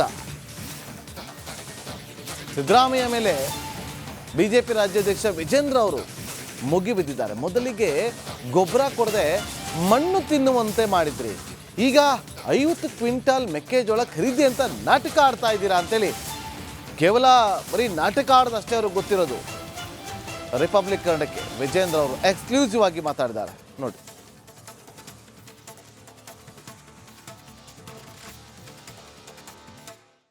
ಚಳಿಗಾಲದ ಅಧಿವೇಶನ ಆರಂಭವಾಗಿದೆ. ಇವತ್ತು ರಾಜ್ಯದ ರೈತರ ಸಮಸ್ಯೆಗಳನ್ನ ಕುರಿತು ಇಡೀ ಬಿಜೆಪಿ ರೈತರ ಪರವಾಗಿ ಹೋರಾಟವನ್ನು ಆರಂಭಿಸ್ತಾ ಇದೆ. ನಮ್ಮ ಜೊತೆ ಇವತ್ತು ಬಿಜೆಪಿ ರಾಜ್ಯಾಧ್ಯಕ್ಷರಾದಂಥ BY ವಿಜೇಂದ್ರ ಅವರಿದ್ದಾರೆ. ಹಾಗೆ ನನ್ನ ಜೊತೆ ನಮ್ಮ ಕೊಲೀಗ್ ಆದಂಥ ಅಭಿಷೇಕ್ ಕೂಡ ಇದ್ದಾರೆ. ಇಬ್ರು ಕೂಡ ಇವತ್ತು ವಿಜೇಂದ್ರ ಅವ್ರನ್ನ ಒಂದಷ್ಟು ಪ್ರಶ್ನೆಗಳನ್ನು ಮಾಡ್ತಾ ಹೋಗ್ತೀವಿ. ಸರ್, ಮೊದಲನೇದಾಗಿ ಇವತ್ತು ರಾಜ್ಯದ ರೈತರು ನಿಜಕ್ಕೂ ಸಂಕಷ್ಟದಲ್ಲಿದ್ದಾರೆ. ಅನೇಕ ಸಮಸ್ಯೆಗಳಿದೆ. ಪ್ರವಾಹ ಇದೆ, ಮತ್ತೊಂದು ಕಡೆ ಕಬ್ಬಿನ ಸಮಸ್ಯೆ, ಮತ್ತೊಂದು ಕಡೆ ಮೆಕ್ಕೆಜೋಳದ ಖರೀದಿ ಆಗ್ತಾ ಇಲ್ಲ. ಸೊ ಈ ರೀತಿಯಾದಂಥ ಸಮಸ್ಯೆಗಳನ್ನು ಸರ್ಕಾರಕ್ಕೆ ಯಾವ ರೀತಿಯಾಗಿ ಮುಟ್ಟಿಸ್ತಾ ಹೋಗ್ತೀರಾ ಸರ್? ಮೊದಲನೇದಾಗಿ ಒಂದು ಸ್ಪಷ್ಟತೆಯನ್ನು ನೀಡೋದಕ್ಕೆ ಇಚ್ಛಪಡ್ತೇನೆ. ರಾಜ್ಯದ ರೈತರ ಸಮಸ್ಯೆ ಬಂದಾಗ ಭಾರತೀಯ ಜನತಾ ಪಾರ್ಟಿ ಇದರಲ್ಲಿ ರಾಜಕಾರಣವನ್ನು ಮಾಡ್ತಾ ಇಲ್ಲ. ಆದರೆ ಕಾಂಗ್ರೆಸ್ ಸರ್ಕಾರ ತನ್ನ ಒಳಜಗಳದಿಂದ ರಾಜ್ಯದ ರೈತರನ್ನ ಸಂಪೂರ್ಣವಾಗಿ ನಿರ್ಲಕ್ಷಿಸಿದ್ದಾರೆ. ಉದಾಹರಣೆಗೆ ಹೇಳೋದಾದರೆ, ಸಮರ್ಪಕವಾಗಿ ಗೊಬ್ಬರವನ್ನು ಕೊಡದೇನೆ ರೈತರು ಮಣ್ಣನ್ನು ತಿಂತಕ್ಕಂಥ ಪರಿಸ್ಥಿತಿ ನಿರ್ಮಾಣ ಆಯಿತು. ಬಾಗಲಕೋಟೆ ಜಿಲ್ಲೆನಲ್ಲಿ ಮಣ್ಣನ್ನು ತಿಂದು ರೈತರು ಪ್ರತಿಭಟನೆಯನ್ನು ಮಾಡಿದ್ರು ಕಾಂಗ್ರೆಸ್ ಸರ್ಕಾರದ ವಿರುದ್ಧ. ಕಬ್ಬು ಬೆಳೆಗಾರರು ಹೋರಾಟವನ್ನು ಮಾಡ್ತಾ ಇದ್ದಾರೆ. ಕೇಂದ್ರ ಸರ್ಕಾರ ಒಂದು ಮಿನಿಮಮ್ ರಿನ್ಯುಮರೇಟಿವ್ ಪ್ರೈಸ್ ಫಿಕ್ಸ್ ಮಾಡಿದ್ರು ಸಹ ಇವರು ಸರಿಯಾದ ರೀತಿಯಲ್ಲಿ ಸೂಕ್ತ ಸಂದರ್ಭದಲ್ಲಿ ರೈತರು ಬೀದಿಗಿಳಿದು ಹೋರಾಟ ಪ್ರತಿಭಟನೆ ಮಾಡೋ ಮುಂಚಿತವಾಗಿ ಕಬ್ಬಿನ ಸೀಸನ್ ಪ್ರಾರಂಭ ಆಗಿದ್ರೂ ಸಹ ಕಬ್ಬು ಬೆಳೆಗಾರರನ್ನ, ಸಕ್ಕರೆ ಕಾರ್ಖಾನೆ ಮಾಲೀಕರನ್ನ ಕೂರಿಸಿ ಒಂದು ದರವನ್ನು ನಿಗದಿ ಮಾಡಬೇಕಾಗಿತ್ತು. ಅದರಲ್ಲೂ ಕೂಡ ಸಂಪೂರ್ಣವಾಗಿ ನಿರ್ಲಕ್ಷ್ಯವನ್ನು ಮಾಡಿದ್ದಾರೆ. ಮೆಕ್ಕೆಜೋಳ ರಾಜ್ಯದಲ್ಲಿ ಅತಿ ಹೆಚ್ಚು ಮೆಕ್ಕೆಜೋಳವನ್ನು ಬೆಳೀತಾರೆ. ಬೆಳಗಾವಿ, ದಾವಣಗೆರೆ, ಚಿತ್ರದುರ್ಗ, ಶಿವಮೊಗ್ಗ, ತುಮಕೂರು, ವಿಜಯಪುರ, ಕೋಲಾರ, ಚಿಕ್ಕಬಳ್ಳಾಪುರದಲ್ಲೂ ಕೂಡ ಬೆಳೀತಾರೆ. ಬಹುಶಃ 54 ಲಕ್ಷ ಮೆಟ್ರಿಕ್ ಟನ್ ಅಷ್ಟು ಮೆಕ್ಕೆಜೋಳ ಬೆಳೀತಾರೆ. ರೈತರ ಅಪೇಕ್ಷೆ ಏನಿತ್ತು ಅಥವಾ ರಾಜ್ಯ ಸರ್ಕಾರದ ಕರ್ತವ್ಯ ಏನಿತ್ತು, ಖರೀದಿ ಕೇಂದ್ರವನ್ನು ಪ್ರಾರಂಭ ಮಾಡಬೇಕು ಅಂತೇಳಿ. ಒಂದು ಖರೀದಿ ಕೇಂದ್ರವನ್ನು ಕೂಡ ಪ್ರಾರಂಭ ಮಾಡದೇ ಇರತಕ್ಕಂಥ ನಿರ್ಲಕ್ಷ್ಯ ಧೋರಣೆ ಇವತ್ತು ರಾಜ್ಯ ಸರ್ಕಾರ ಅಂತ ತೋರಿದೆ. ಇದು ಅಕ್ಷಮ್ಯ ಅಪರಾಧ. ಇನ್ನು ಭತ್ತ, ಹತ್ತಿ, ಇನ್ನು ಗುಲ್ಬರ್ಗ ಭಾಗದಲ್ಲಿ ತೊಗರಿ 80% ತೊಗರಿ ಉದ್ದೆಲ್ಲ ಕೂಡ ಹಾಳಾಗಿದೆ. ಏನು 20% ಉಳಿದುಕೊಂಡಿದೆ ಅದು ಕೂಡ ಒಂದು ರೀತಿ ಜೊಳ್ಳಾಗಿರುವಂಥದ್ದು. ಇಷ್ಟಾದರೂ ಕೂಡ ರಾಜ್ಯ ಸರ್ಕಾರ ಎಚ್ಚೆತ್ತುಕೊಂಡಿಲ್ಲ. ಮತ್ತೊಂದು ಕಡೆ ಒಳ ಜಗಳದಿಂದ ಇವತ್ತು ರೈತರ ನಿರ್ಲಕ್ಷ್ಯ ಮಾಡಿರುವಂಥದ್ದು ಅಕ್ಷಮ್ಯ ಅಪರಾಧ. ಈ ಎಲ್ಲ ವಿಚಾರಗಳನ್ನು ತೆಗೆದುಕೊಂಡು ಭಾರತೀಯ ಜನತಾ ಪಾರ್ಟಿ ರೈತ ಮೋರ್ಚಾ ವತಿಯಿಂದ ನಾವು ಪ್ರತಿಭಟನೆಯನ್ನ ಮಾಡ್ತಾ ಇದ್ದೇವೆ. ಸರ್, ಏಕಾಏಕಿ ಪ್ರತಿ ರೈತನಿಂದ 5 ಕ್ವಿಂಟಾಲ್ ಮೆಕ್ಕೆಜೋಳವನ್ನು ಮಾತ್ರ ಖರೀದಿ ಮಾಡ್ತೀವಿ ಅನ್ನುವಂಥ ಆದೇಶ ಇತ್ತು. ಭಾನುವಾರ ರಾತ್ರಿ ಒಂದೇ ಒಂದು ಆದೇಶ ಆಗುತ್ತೆ, ಅದು 50 ಕ್ವಿಂಟಾಲ್ಗೆ ಏರಿಕೆ ಆಗುತ್ತೆ. ಅಂದ್ರೆ ಬಿಜೆಪಿಯ ಹೋರಾಟಕ್ಕೆ ರಾಜ್ಯ ಸರ್ಕಾರ ಹೆದರುತ್ತಾ ಅಂತ? ಬೆಳಗಾವಿಯ ಚಳಿಗಾಲದ ಅಧಿವೇಶನ ನಿನ್ನೆಯಿಂದ ಏನು ಪ್ರಾರಂಭ ಆಗಿದೆ, ಬೀಸೋ ದೊಣ್ಣೆಯಿಂದ ತಪ್ಪಿಸ್ಕೋಬೇಕು ಅಂತೇಳಿ ಸಿದ್ದರಾಮಯ್ಯನವರು ಒಂದು ಕಪಟ ನಾಟಕವನ್ನು ಆಡ್ತಾ ಇದ್ದಾರೆ. ಏನು ಮೆಕ್ಕೆಜೋಳ 50 ಕ್ವಿಂಟಲ್ ಖರೀದಿ ಮಾಡ್ತಾರೆ. ರೈತರು ಪಾಪ ಇವತ್ತು ಕೋಲ್ಡ್ ಸ್ಟೋರೇಜ್ ವ್ಯವಸ್ಥೆ ಇಲ್ಲ, ವೇರ್ ಹೌಸ್ ವ್ಯವಸ್ಥೆ ಸರಿಯಾಗಿಲ್ಲ. ಬೆಳೆ ಹಾಳಾಗ್ತದೆ, ಮೆಕ್ಕೆಜೋಳ ಹಾಳಾಗ್ತದೆ ಅಂತ ಹೇಳಿ ಈಗಾಗಲೇ ದಲ್ಲಾಳಿಗಳಿಗೆ, ಮಧ್ಯವರ್ತಿಗಳಿಗೆ 1500-600 ರೂಪಾಯಿ ಮಾರ್ಕೊಂಡಾಗಿದೆ. ಇವತ್ತು ಇವರು 50 ಕ್ವಿಂಟಾಲ್ ಅಂತೇಳಿ ಘೋಷಣೆ ಮಾಡ್ತಾರೆ. ಅಲ್ಲಿ ತುಂಗಭದ್ರಾ ಜಲಾಶಯದ ಬಗ್ಗೆನೂ ಕೂಡ ಈಗ ನೆನ್ನೆ ಮೊನ್ನೆಯಿಂದ ಕ್ರಸ್ಟ್ ಗೇಟ್ ಕೂರಿಸೋಂಥ ಡ್ರಾಮಾ ಶುರು ಮಾಡಿದ್ದಾರೆ. ಎಲ್ಲ ಒಂದು ಕಡೆ ರಾಜ್ಯ ಸರ್ಕಾರ, ಸಿದ್ದರಾಮಯ್ಯನವರು ಸಂಪೂರ್ಣವಾಗಿ ಅದೇ ರೈತರ ಬಗ್ಗೆ ಯಾಕೆ ಅಷ್ಟೊಂದು ಕೋಪ ನಮಗಂತೂ ಅರ್ಥ ಆಗೋದಿಲ್ಲ. ಹಿಂದೆ ಪ್ರಧಾನಮಂತ್ರಿ ಕಿಸಾನ್ ಸಮ್ಮಾನ್ ಯೋಜನೆ ಯಡಿಯೂರಪ್ಪನವರು ಕೂಡ ಮುಖ್ಯಮಂತ್ರಿಗೆ 4,000 ರೂಪಾಯಿ ಕೊಟ್ಟಿದ್ರು, ಅದನ್ನು ತಡೆ ಹಿಡಿದಿದ್ರು. ಬಸವರಾಜ ಬೊಮ್ಮಾಯಿ ಅವರು ರೈತ ವಿದ್ಯಾನಿಧಿ, ರೈತ ಮಕ್ಕಳಿಗೆ ಅನುಕೂಲ ಆಗಲಿ ಅಂತೇಳಿ ಅವರು ಕೂಡ ಕಾರ್ಯಕ್ರಮ ಕೊಟ್ಟರು, ಅದನ್ನಕ್ಕೂ ಕಲ್ಲಾಕಿದ್ರು ಇವರು. ಸೊ ಒಟ್ಟಾರೆಯಾಗಿ ಸಿದ್ದರಾಮಯ್ಯನವರು ನಡವಳಿಕೆ ಏನಿದೆ ಕಾಂಗ್ರೆಸ್ ಸರ್ಕಾರದ್ದು, ರೈತ ವಿರೋಧಿ ನಡವಳಿಕೆ, ಇವೆಲ್ಲವನ್ನು ಕೂಡ ಪ್ರತಿಭಟಿಸಿ ಇವತ್ತು ನಾವು ಹೋರಾಟವನ್ನು ಹಮ್ಮಿಕೊಂಡಿದ್ದೇವೆ. ಇಲ್ಲಿಗೆ ಸರ್, ಈ ಒಂದು ಹೋರಾಟ ಬಿಜೆಪಿ ಏನ್ ಮಾಡ್ತಿದೆ ಪೂರ್ಣ ಪ್ರಮಾಣದಲ್ಲಿ ಫೇಲ್ಯೂರ್ ಆಗುತ್ತೆ. ಯಾಕಂದ್ರೆ ಇದು ಕೇಂದ್ರದಿಂದ ಬರಬೇಕಾದಂತ ಸಹಾಯ ಹಸ್ತ ಇದುವರೆಗೂ ರಾಜ್ಯಕ್ಕೆ ಬಂದೇ ಇಲ್ಲ. ಇದೇನಿದ್ರು ಕಪಟ ನಾಟಕ ಅಂತಾರೆ. ನಾನು ನಿಮಗೆ ಬಹಳ ಸಿಂಪಲ್ ಒಂದು ಮಾತನ್ನು ಹೇಳ್ತೇನೆ. ಹಿಂದೆ ರಾಜ್ಯದ ವಿಧಾನಸಭಾ ಚುನಾವಣೆ ಹೇಗಾದರೂ ಮಾಡಿ ರಾಜ್ಯದಲ್ಲಿ ಅಧಿಕಾರಕ್ಕೆ ಬರಬೇಕು ಅಂತೇಳಿ ಒಂದು ಕಪಟ ನಾಟಕವನ್ನು ಕಾಂಗ್ರೆಸ್ ಪಕ್ಷ ಮಾಡ್ತು. ಏನು ಮಾಡ್ತು? BJP ಸರ್ಕಾರ ಜನರ ಪರವಾಗಿ ಉತ್ತಮ ಆಡಳಿತವನ್ನು ನೀಡಿದ್ರೂ ಸಹ 40% ಕಮಿಷನ್ ತೆಗೆದುಕೊಂಡಿದ್ದಾರೆ ಅಂತೇಳಿ ಆರೋಪ ಮಾಡಿ ಜನರ ಕಣ್ಣಿಗೆ ಮಣ್ಣನ್ನು ಎರಚಿ ರಾಜ್ಯದಲ್ಲಿ ಅಧಿಕಾರಕ್ಕೆ ಬಂದರು. ಆದರೆ ಇದೇ ಸಿದ್ದರಾಮಯ್ಯನವರು ಮುಖ್ಯಮಂತ್ರಿಗಳಾದಮೇಲೆ ಅವರೇ ತನಿಖೆಗೆ ಆದೇಶ ಮಾಡಿ ಆ ತನಿಖಾ ಸಂಸ್ಥೆ ಇವತ್ತು ಕ್ಲೀನ್ ಚಿಟ್ಟನ್ನು ಕೊಟ್ಟಿದೆ. ಯಾಕೆ ಇಲ್ಲಿ ಉದಾಹರಣೆ ಕೊಡ್ತಾ ಇದ್ದೇನೆ ಅಂತ ಹೇಳಿದ್ರೆ, ಅಧಿಕಾರದ ಹಪಾಪಿ ಇದಕ್ಕಿದು ಇವೆಲ್ಲವೂ ಕೂಡ ನಾಟಕ ಮಾಡಿದ್ರು ಚುನಾವಣೆ ಸಂದರ್ಭ. ಈಗ ಗ್ಯಾರಂಟಿಗಳನ್ನು ಅನುಷ್ಠಾನ ಮಾಡುವ ಬರದಲ್ಲಿ ರಾಜ್ಯದ ಖಜಾನೆ ಹೊತ್ತು ಖಾಲಿ ಆಗಿರುವಂಥದ್ದು. ಹಾಗಾಗಿ ಇವತ್ತು ಯಾವುದೇ ಅಭಿವೃದ್ಧಿ ಕೆಲಸ ಕಾರ್ಯಗಳಿಗೆ, ರೈತರ ಸಂಕಷ್ಟಕ್ಕೆ ಸ್ಪಂದನೆ ಮಾಡೋದಕ್ಕೆ ಹಣ ಇಲ್ಲ ರಾಜ್ಯ ಸರ್ಕಾರಕ್ಕೆ. ಹಾಗಾಗಿ ತನ್ನ ವೈಫಲ್ಯಗಳನ್ನು ಮುಚ್ಚಿ ಹಾಕಿಕೊಳ್ತಕ್ಕಂಥ ಸಲುವಾಗಿ ಪ್ರತಿ ಬಾರಿನೂ ಕೇಂದ್ರ ಸರ್ಕಾರದ ಮೇಲೆ ಆರೋಪ ಮಾಡುವಂಥ ಒಂದು ಕೆಟ್ಟ ಚಾಳಿಯನ್ನು ಈ ಸಿದ್ದರಾಮಯ್ಯ ಸರ್ಕಾರ ಬೆಳೆಸ್ಕೊಂಡಿದೆ. ಸರ್, ಬಿಜೆಪಿ ರೈತರ ಪರವಾಗಿ ಹೋರಾಟವನ್ನು ಮಾಡಬೇಕು ಅನ್ನೋಂಥ ಗಟ್ಟಿ ನಿರ್ಧಾರವನ್ನು ತೆಗೆದುಕೊಂಡಿದೆ. ಆದರೆ ಇದೇ ಸಂದರ್ಭದಲ್ಲಿ ಒಂದಷ್ಟು ಬಿಲ್ಗಳನ್ನು ತರುವಂಥದ್ದು, ಇಶ್ಯೂ ಡೈವರ್ಟ್ ಮಾಡುವಂಥದ್ದು, ಹೇಟ್ ಸ್ಪೀಚ್, ದ್ವೇಷ ಭಾಷಣ ಮಾಡಿದ್ರೆ ಜೈಲ್ಗೆ ಹಾಕ್ತೀವಿ, ದಂಡ ಹಾಕ್ತೀವಿ, ಈ ರೀತಿಯಾದಂಥ ನಿರ್ಧಾರಗಳನ್ನು ತೆಗೆದುಕೊಳ್ಳೋದು, ಇದನ್ನು ಬಿಜೆಪಿ ಯಾವ ರೀತಿಯಾಗಿ ನೋಡುತ್ತೆ ಅಂತ. ಇದು ಡೈವರ್ಷನ್ ಟ್ಯಾಕ್ಟಿಕ್ಸು ಭಾಳ ನಿಸ್ಸೀಮ್ರಿ ಅವರು ಕಾಂಗ್ರೆಸ್ನವರು. ಆದರೆ ನಿನ್ನೆ ಬಿಸ್ನೆಸ್ ಅಡ್ವೈಸರಿ ಕಮಿಟಿಲಿ ನಾವೆಲ್ಲರೂ ಕೂಡ ಗಲಾಟೆ ಮಾಡಿದ್ದೇವೆ. ನೀವು ಫಸ್ಟು ಉತ್ತರ ಕರ್ನಾಟಕ ಮತ್ತು ರಾಜ್ಯದ ರೈತರ ಸಮಸ್ಯೆ ಬಗ್ಗೆ ಆದ್ಯತೆ ನೀಡಬೇಕು. ಇವತ್ತಿನಿಂದ ಈ ವಿಚಾರ ಚರ್ಚೆಗೋಸ್ಕರ ಒಂದು 3-4 ದಿನಗಳ ಕಾಲ ಅವಕಾಶ ಕೊಡಬೇಕು ಅಂತೇಳಿ ಆಗ್ರಹ ಪಡಿಸಿದ್ವಿ. ಅದಕ್ಕೆ ಸರ್ಕಾರವು ಕೂಡ ಮಣಿದಿದೆ. ಹಾಗಾಗಿ ಇವತ್ತಿಂದ ಚರ್ಚೆ ಪ್ರಾರಂಭ ಮಾಡ್ತೇವೆ. ನಿಂತೋಗಿದ್ದಂತ ಟಿಪ್ಪು ಜಯಂತಿಯನ್ನು ಕೂಡ ಮತ್ತೆ ಮಾಡಬೇಕು ಅನ್ನೋಂಥದ್ದು ಮಾತನಾಡ್ತೇನೆ ಇದ್ರ ಬಗ್ಗೆ ಸದನ. ಓಕೆ, ಇದು ಬಿಜೆಪಿ ರಾಜ್ಯಾಧ್ಯಕ್ಷರಾದಂತಹ ವಿಜೇಂದ್ರ ಅವರ ಮಾತು. ಒಟ್ಟಾರೆಯಾಗಿ ರಾಜ್ಯದ ರೈತರ ಪರವಾಗಿ ನಾವು ಇರ್ತೇವೆ ಅನ್ನುವಂತ ಒಂದಷ್ಟು ನಿರ್ಧಾರಕ್ಕೆ ಬಂದಿರತಕ್ಕಂಥದ್ದು. ಕ್ಯಾಮರಾ ಪರ್ಸನ್ ಸದಾನಂದ್ ಮತ್ತು ಮಂಜುನಾಥ್ ಜೊತೆ ಚಂದ್ರಶೇಖರ್ ಹಾಗೂ Abhi, Republic Kannada, Belagavi. DK Shivakumar, DCM DK Shivakumar ಬೆಳಗಾವಿಗೆ ಎಂಟ್ರಿ ಕೊಟ್ಟಿದ್ದಾರೆ. ಅಧಿವೇಶನದ 2ನೇ ದಿನದ ಇವತ್ತು DK ಶಿವಕುಮಾರ್ ಅವರು ಬೆಳಗಾವಿಗೆ ಸುವರ್ಣಸೌಧಕ್ಕೆ ಎಂಟ್ರಿ ಕೊಡ್ತಾ ಇದ್ದಾರೆ. ಈ ಸಮಯದಲ್ಲಿ ಪ್ರತಿಭಟನೆಯ ಬಿಸಿ ತಟ್ಟಿದೆ ಅವರಿಗೆ. ಬೆಳಗಾವಿಗೆ ಎಂಟ್ರಿ ಕೊಟ್ಟ DK ಶಿವಕುಮಾರ್ ಬೆಳಗಾವಿಗೆ ಕಾಲಿಡ್ತಾ ಇದ್ದಂತೆ ಮೊಳಗಿದ DK ಶಿವಕುಮಾರ್ ಅವರ ಪರವಾದ ಘೋಷಣೆ. DK ಶಿವಕುಮಾರ್ ಅವರ ಪರವಾದ ಘೋಷಣೆ. DKಶಿ ಮುಂದಿನ CM ಅಂತ ಹೇಳಿ ಘೋಷಣೆ ಕೂಗಿದ್ದಾರೆ. ಬೆಳಗಾವಿಯ ಸಾಂಬ್ರಾ ವಿಮಾನ ನಿಲ್ದಾಣದಲ್ಲಿ DK ಶಿವಕುಮಾರ್ ಅವರನ್ನ ಮುಂದಿನ ಮುಖ್ಯಮಂತ್ರಿ ಮಾಡಬೇಕು ಅಂತ ಹೇಳಿ DK ಶಿವಕುಮಾರ್ ಅವರ ಪರವಾದ ಘೋಷಣೆ ಮೊಳಗಿದೆ. DK ಶಿವಕುಮಾರ್ ಅವರು ಬೆಳಗಾವಿಗೆ ಎಂಟ್ರಿ ಆಗ್ತಾ ಇದ್ದಂತೆ DK ಅಂತ ಕೂಗಿದ್ದಾರೆ. DK ಶಿವಕುಮಾರ್ ಅವರ ಪರವಾದ ಘೋಷಣೆ.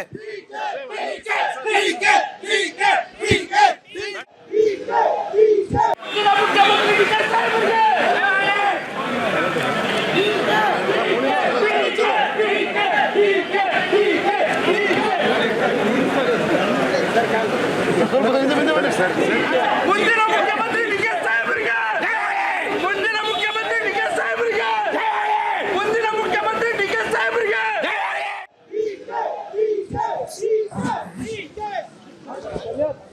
इधर ही हूँ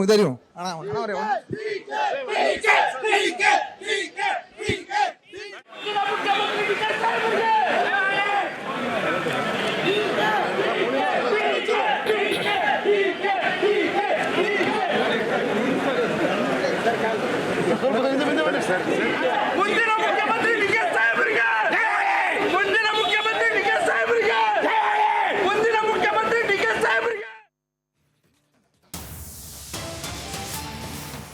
ಬಿಜೆಪಿ ಪ್ರತಿಭಟನೆಗೆ ಡಿಸಿಎಂ ಡಿಕೆ ಶಿವಕುಮಾರ್ ಅವರು ತಿರುಗೇಟನ್ನು ಕೊಟ್ಟಿದ್ದಾರೆ. ರೈತರ ಸಮಸ್ಯೆಗಳ ಬಗ್ಗೆ ಕೇಂದ್ರ ಮೋಸ ಮಾಡ್ತಾ ಇರೋದು, ಕೇಂದ್ರ ಸರ್ಕಾರ ರೈತರ ಬೆಳೆಗಳನ್ನು ಖರೀದಿ ಮಾಡ್ತಾ ಇಲ್ಲ, ವಿರೋಧ ಪಕ್ಷದವರೇ ಕೇಂದ್ರಕ್ಕೆ ಒತ್ತಾಯಿಸಬೇಕು, ಕಾಂಗ್ರೆಸ್ ಸರ್ಕಾರದ ವಿರುದ್ಧ ಅಲ್ಲ ಅಂತೇಳಿ ವಾಗ್ದಾಳಿ ನಡೆಸಿದ್ದಾರೆ. ಕೇಂದ್ರ ರಾಜ್ಯಕ್ಕೆ ಬರುವ ಬಾಕಿ ಹಣ ಬಿಡುಗಡೆಯನ್ನು ಮಾಡಬೇಕು, ನಾವು ರೈತರ ಪರವಾಗಿದ್ದೀವಿ ಅಂತೇಳಿ ಕೇಂದ್ರ ಸರ್ಕಾರದ ವಿರುದ್ಧ ಬಿಜೆಪಿಯವರು ಹೋರಾಟವನ್ನು ಮಾಡಲಿ ಅಂತೇಳಿ ಡಿ ಕೆ ಶಿವಕುಮಾರ್ ಅವರು ಬಿಜೆಪಿ ಪ್ರತಿಭಟನೆ ವಿಚಾರವಾಗಿ ತೀವ್ರ ವಾಗ್ದಾಳಿಯನ್ನು ನಡೆಸಿದ್ದಾರೆ. ಮಾಡಿದ್ದೀವಿ, ಸಕ್ಕರೆಗೂ ಯಾಕೆ ಜಾಸ್ತಿ ಮಾಡ್ತಾ ಇಲ್ಲ, ಇವೆಲ್ಲ ಕೂಡ ವಿರೋಧ ಪಾರ್ಟಿಯವರು ಚರ್ಚೆ ಮಾಡಬೇಕು, ಕೇಂದ್ರ ಸರ್ಕಾರದ ಮೇಲೆ ಒತ್ತಾಯ ಮಾಡಬೇಕು ಅನ್ನೋದು ನಮ್ಮೆಲ್ಲರ ಅಭಿಲಾಷೆ ಕೂಡ ಇದೆ. ವಿಶೇಷವಾಗಿ ಕಿತ್ತೂರು ಕರ್ನಾಟಕ, ಕಲ್ಯಾಣ ಕರ್ನಾಟಕ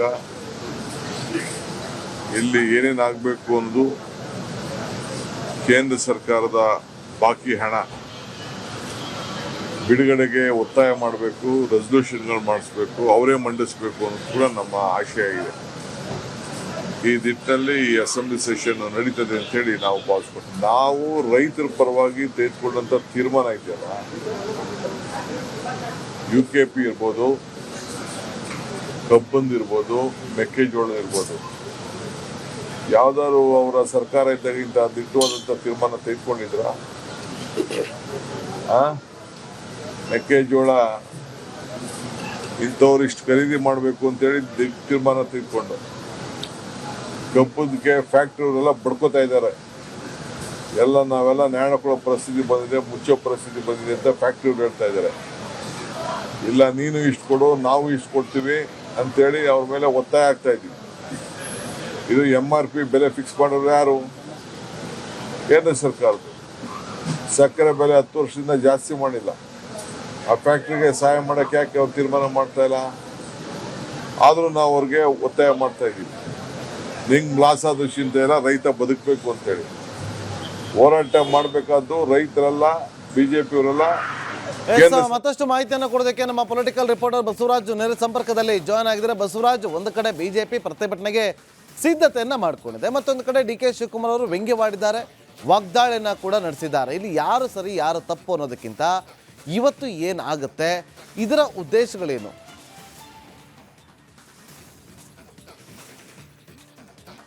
ಖಂಡಿತ ನಾಗೇಂದ್ರ ಬಾಬು, ರಾಜ್ಯದಲ್ಲಿ ರೈತರ ಸಮಸ್ಯೆಗಳನ್ನು ರಾಜ್ಯ ಸರ್ಕಾರವೇ ಕೇಳಬೇಕು, ಅದನ್ನು ಕೇಂದ್ರ ಸರ್ಕಾರದ ಬಳಿ ತೆಗೆದುಕೊಂಡೋಗಿ ಬಗೆಹರಿಸ್ಕೊಂಡು ಬರಬೇಕಾದಂಥ ಕೆಲಸವನ್ನು ಮಾಡಬೇಕು ಮತ್ತು ರಾಜ್ಯದ ಸಂಸದರು ಕೂಡ ಇದಕ್ಕೆ ಪೂರಕವಾದಂಥ ಕೆಲಸಗಳನ್ನು ಮಾಡಬೇಕು. ಸರ್ವಪಕ್ಷ ನಿಯೋಗ ಸೇರಿದಂತೆ ಕೇಂದ್ರದ ಮಂತ್ರಿಗಳನ್ನು ಭೇಟಿ ಮಾಡುವಂಥ ಕೆಲಸಗಳು ಕೂಡ ಇಲ್ಲಿಂದ ಆಗಬೇಕು. ಆದರೆ ಕಳೆದ 1-1.5 ವರ್ಷದಿಂದ ಯಾವುದೇ ಸರ್ವಪಕ್ಷ ನಿಯೋಗಗಳು ರಾಜ್ಯದಿಂದ ಹೋಗ್ತಾ ಇಲ್ಲ ಅನ್ನುವಂಥದ್ದು ಇದು ವಿಪರ್ಯಾಸ. ಯಾಕಂದರೆ ಕಳೆದ 1-1.5 ವರ್ಷದಿಂದ ನಾವು ಪ್ರಯತ್ನ ಮಾಡ್ತಾ ಇದ್ರು, ವಿಪಕ್ಷಗಳು ಸಹಕರಿಸ್ತಿಲ್ಲ ಅಂತ ಆಡಳಿತ ಪಕ್ಷದವ್ರು ಹೇಳ್ತಾರೆ. ಆಡಳಿತ ಪಕ್ಷದವರು ನಮ್ಮನ್ನು ಪರಿಗಣನೆಗೆ ತೆಗೆದುಕೊಳ್ತಿಲ್ಲ, CM ಅಥವಾ DCM ಹೋಗಿ ಮಂತ್ರಿಗಳಿಗೆ ಮನವಿಯನ್ನು ಕೊಟ್ಟು ಬರ್ತಾರೆ, ಮತ್ತು ನಮ್ಮನ್ನು ಪರಿಗಣನೆ ತೆಗೆದುಕೊಳ್ಳಲಿಲ್ಲ ಅಂದರೆ ನಾವು ಯಾಕೆ ಸಹಕರಿಸಬೇಕು ಅನ್ನೋಂಥ ಮಾತನ್ನು ಸಂಸದರು ಕೇಂದ್ರ ಮಂತ್ರಿಗಳು ಹೇಳ್ತಾ ಇದ್ದಾರೆ. ಹೀಗಾಗಿ ಕೇಂದ್ರ ಹಾಗೂ ರಾಜ್ಯದ ನಡುವೆ ಜಟಾಪಟಿ ಮೊದಲಿನಿಂದಲೂ ಇದ್ದೇ ಇದೆ, ಈಗಲೂ ಕೂಡ ಅದು ಮುಂದುವರಿತಾ ಇದೆ. ಅದರ ನೇರ ಪರಿಣಾಮ ರೈತರ ಮೇಲೆ ಬೀರ್ತಾ ಇರ್ತಕ್ಕಂಥದ್ದು. ರೈತರ ಪರವಾಗಿ ಹಿತವನ್ನು ಕಾಯಬೇಕಾಗಿದ್ದು ರಾಜ್ಯ ಸರ್ಕಾರ ಮತ್ತು ಕೇಂದ್ರ ಸರ್ಕಾರ. ಆದರೆ ಇವರಿಬ್ಬರ ಜಟಾಪಟಿಯಿಂದಾಗಿ ರೈತರು ಇವತ್ತು ಬಡವರಾಗ್ತಾ ಇದ್ದಾರೆ. ಒಂದು ಕಬ್ಬಿನ ಬೆಲೆ ನೆಗೆದಿರಬಹುದು, ಇನ್ನೊಂದು ಮೆಕ್ಕೆಜೋಳದ ಇರತಕ್ಕಂಥ ಸಮಸ್ಯೆ ಇರಬಹುದು, ಮತ್ತು ನೀರಾವರಿ ಸಮಸ್ಯೆಗಳು, ಅಂತಾರಾಜ್ಯ ಜಲ ಸಮಸ್ಯೆಗಳೇನಿದೆ ಅವನ್ನೆಲ್ಲವೂ ಕೂಡ ಬಗೆಹರಿಸಬೇಕಾಗಿರ್ತಕ್ಕಂಥದ್ದು. ಎರಡೂ ಸರ್ಕಾರಗಳು ಕೂತು ಪರಸ್ಪರ ಕೋರ್ಟಿನಲ್ಲಿರ್ತಕ್ಕಂಥ ವ್ಯಾಜ್ಯಗಳನ್ನು ಬಗೆಹರಿಸ್ಕೋಬೇಕಾಗಿತ್ತು. ಆದರೆ ಜಟಾಪಟಿಗೆ ಬಿದ್ದಂತೆ ಕಾಣಿಸ್ತದೆ. ಅಲ್ಲಿ ಕೇಂದ್ರದಲ್ಲಿ ಬಿಜೆಪಿ, ಇಲ್ಲಿ ರಾಜ್ಯದಲ್ಲಿ ಕಾಂಗ್ರೆಸ್ ಸರ್ಕಾರ ಇರೋದ್ರಿಂದ ಸಹಜವಾಗಿ ವಿರೋಧ ಪಕ್ಷಗಳಾಗಿದ್ದಾವೆ. ಕೇಂದ್ರದ ಮೇಲೆ ಇವರು ಆರೋಪ ಮಾಡ್ತಾರೆ, ಕೇಂದ್ರದವರು ರಾಜ್ಯದ ಮೇಲೆ ಆರೋಪ ಮಾಡ್ತಾರೆ. ಇದರಿಂದ ರಾಜ್ಯದಲ್ಲಿ ಇರತಕ್ಕಂಥ ಜಲವಂತ ಸಮಸ್ಯೆಗಳಾಗಿ ಉಳಿದಿದೆ ಹೊರತು ಬಗೆಹರಿಸುವಂಥ ಕೆಲಸಗಳಾಗ್ತಾ ಇಲ್ಲ. ಹೀಗಾಗಿ ಇವತ್ತು ದೊಡ್ಡ ಮಟ್ಟದ ಪ್ರತಿಭಟನೆ ಬೆಳಗಾವಿಯಲ್ಲಿ ಆಗ್ತಾ ಇದೆ. ಅದಕ್ಕೆ ಬಿಜೆಪಿ ಸಾಥ್ ಕೊಡ್ತಾ ಇದೆ. ಒಂದಷ್ಟು ವಿಧಾನಸೌಧಕ್ಕೂ ಮುತ್ತಿಗೆ ಹಾಕುವಂಥ ಕೆಲಸಗಳು ಆದರೂ ಆಗಬಹುದು. ಜೊತೆಗೆ ಈ ಪ್ರತಿಭಟನೆ ಒಂದು ರಾಜ್ಯ ರೈತರಿಗೆ ಒಂದು ಸಂದೇಶವನ್ನು ಕೊಡ್ತಕ್ಕಂಥದ್ದು. ಇದು ಇನ್ನೊಂದಷ್ಟು ದಿನಗಳ ಕಾಲ ಮುಂದೆ ಜ್ವಾಲೆಯಾಗಿ ಕೂಡ ಬೆಂಗಳೂರಿಗೆ ಕೂಡ ಹರಡುವಂಥ ಸಾಧ್ಯತೆ ಇದ್ದಾವೆ. ಹೀಗಾಗಿ ರಾಜ್ಯ ಸರ್ಕಾರ ಇದನ್ನು ಇಲ್ಲಿಗೆ ಕಡಿವಾಣ ಹಾಕಿ ರೈತರಿಗೆ ಒಂದು ಸಮಸ್ಯೆಯನ್ನು ಬಗೆಹರಿಸುವಂಥ ಕೆಲಸವನ್ನು ಮಾಡುತ್ತಾ, ಅಥವಾ ಉಡಾಪೆಯಿಂದ ಕೇಂದ್ರದ ಮೇಲೆ ಒಂದು ಬೊಟ್ಟು ತೋರಿಸಿ ಮತ್ತೆ ರೈತರನ್ನು ಮತ್ತಷ್ಟು ರೊಚ್ಚಿಗೆಬ್ಬಿಸುವಂಥ ಕೆಲಸ ಆಗುತ್ತೆ ಅನ್ನೋದನ್ನ ಕಾದು ನೋಡಬೇಕಾಗುತ್ತೆ. ನಾಗೇಂದ್ರ ಬಾಬು, ಥ್ಯಾಂಕ್ ಯು ಬಸವರಾಜ್, ನಿಮ್ಮೆಲ್ಲ ಮಾಹಿತಿಗಾಗಿ.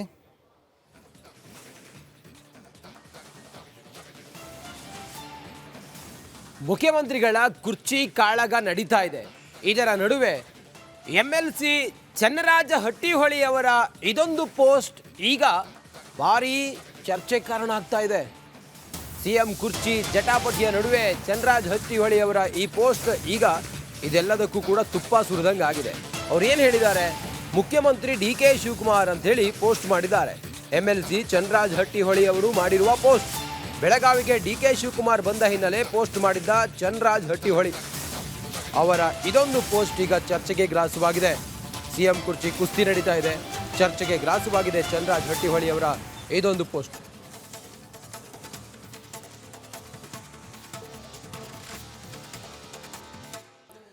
ಚಂದ್ರರಾಜ್ ಹಟ್ಟಿಹೊಳಿ ಅವರು ಮಾಡಿರುವಂಥ ಪೋಸ್ಟನ್ನು ತಾವು ಗಮನಿಸ್ತಾ ಇದ್ದೀರಲ್ಲ, ತಾವು ಸೋಷಿಯಲ್ ಮೀಡಿಯಾದಲ್ಲಿ ಮಾಡಿರುವಂಥ ಪೋಸ್ಟ್ ಅದು ಮುಖ್ಯಮಂತ್ರಿ DK ಶಿವಕುಮಾರ್ ಅಂತ ಹೇಳಿದ್ದಾರೆ. ಈಗ ಮುಖ್ಯಮಂತ್ರಿ ಯಾರಾಗಿದ್ದಾರೆ? CM ಸಿದ್ದರಾಮಯ್ಯ ಇದ್ದಾರೆ.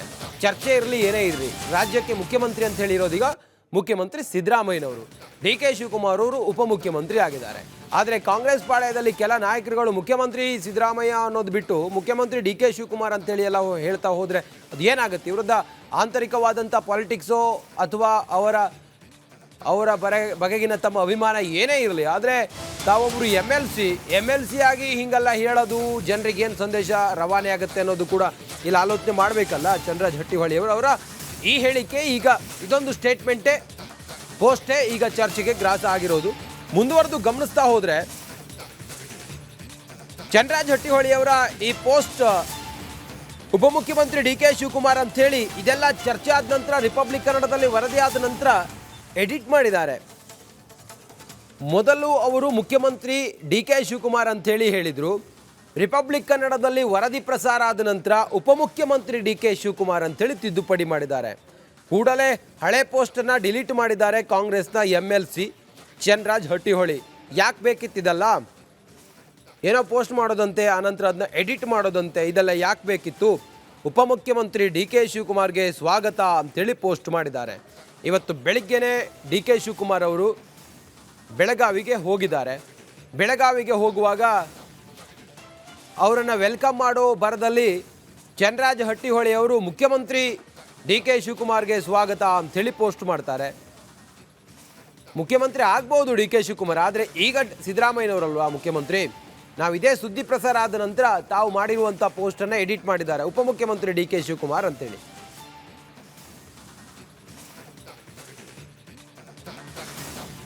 ಮೊದಲ ಚಂದ್ರರಾಜ್ ಹಟ್ಟಿಹೊಳಿ ಅವರ ಪೋಸ್ಟ್ ಮತ್ತು ಆ ನಂತರ ಅದನ್ನು ಎಡಿಟ್ ಮಾಡಿರೋದು, ಆ ಪೋಸ್ಟನ್ನು ಕೂಡ ತಾವು ಗಮನಿಸ್ತಾ ಇದ್ದೀರಿ. DK ಶಿವಕುಮಾರ್ ಅವರ ಜೊತೆಗಿನ ಫೋಟೋವನ್ನು ಪೋಸ್ಟ್ ಮಾಡಿ ಮುಖ್ಯಮಂತ್ರಿ ಅಂತೇಳಿ ಪೋಸ್ಟ್ ಮಾಡಿದ್ರು. ಅದಾದ ನಂತರ ಈಗ ಅದನ್ನು ಎಡಿಟ್ ಮಾಡಿ ಉಪಮುಖ್ಯಮಂತ್ರಿ ಅಂಥೇಳಿ ಬದಲಾಯಿಸಿದ್ದಾರೆ. ಇವತ್ತಿನಿಂದ ಚಳಿಗಾಲದ ಅಧಿವೇಶನದ ಅಸಲಿ ಆಟ ಶುರು. ವಿಧಾನಮಂಡಲದ ಅಧಿವೇಶನ ನಿನ್ನೆಯಿಂದ ಆರಂಭ ಆಗಿದೆ, ಆದರೆ ಇವತ್ತು ಅಸಲಿ ಆಟ ಶುರುವಾಗೋದು.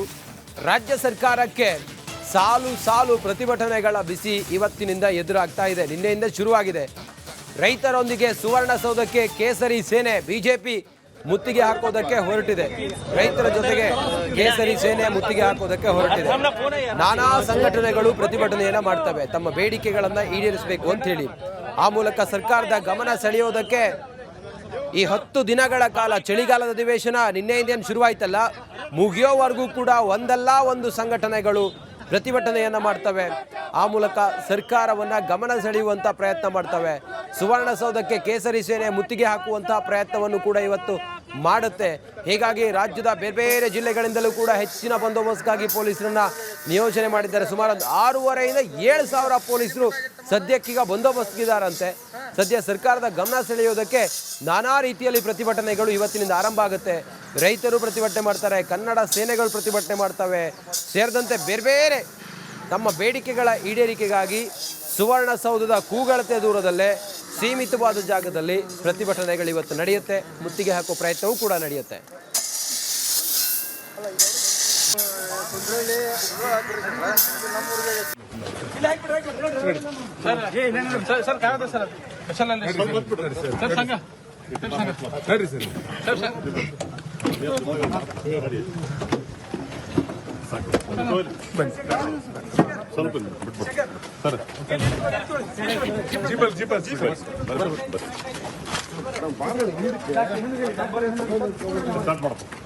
ಸುವರ್ಣಸೌಧಕ್ಕೆ ಮುತ್ತಿಗೆ ಹಾಕೋದಕ್ಕೆ ಕೇಸರಿ ಸೇನೆ ಎಲ್ಲಾ ರೀತಿಯಲ್ಲೂ ಕೂಡ ತಯಾರಿಯನ್ನ ಮಾಡಿಕೊಂಡಿದೆ.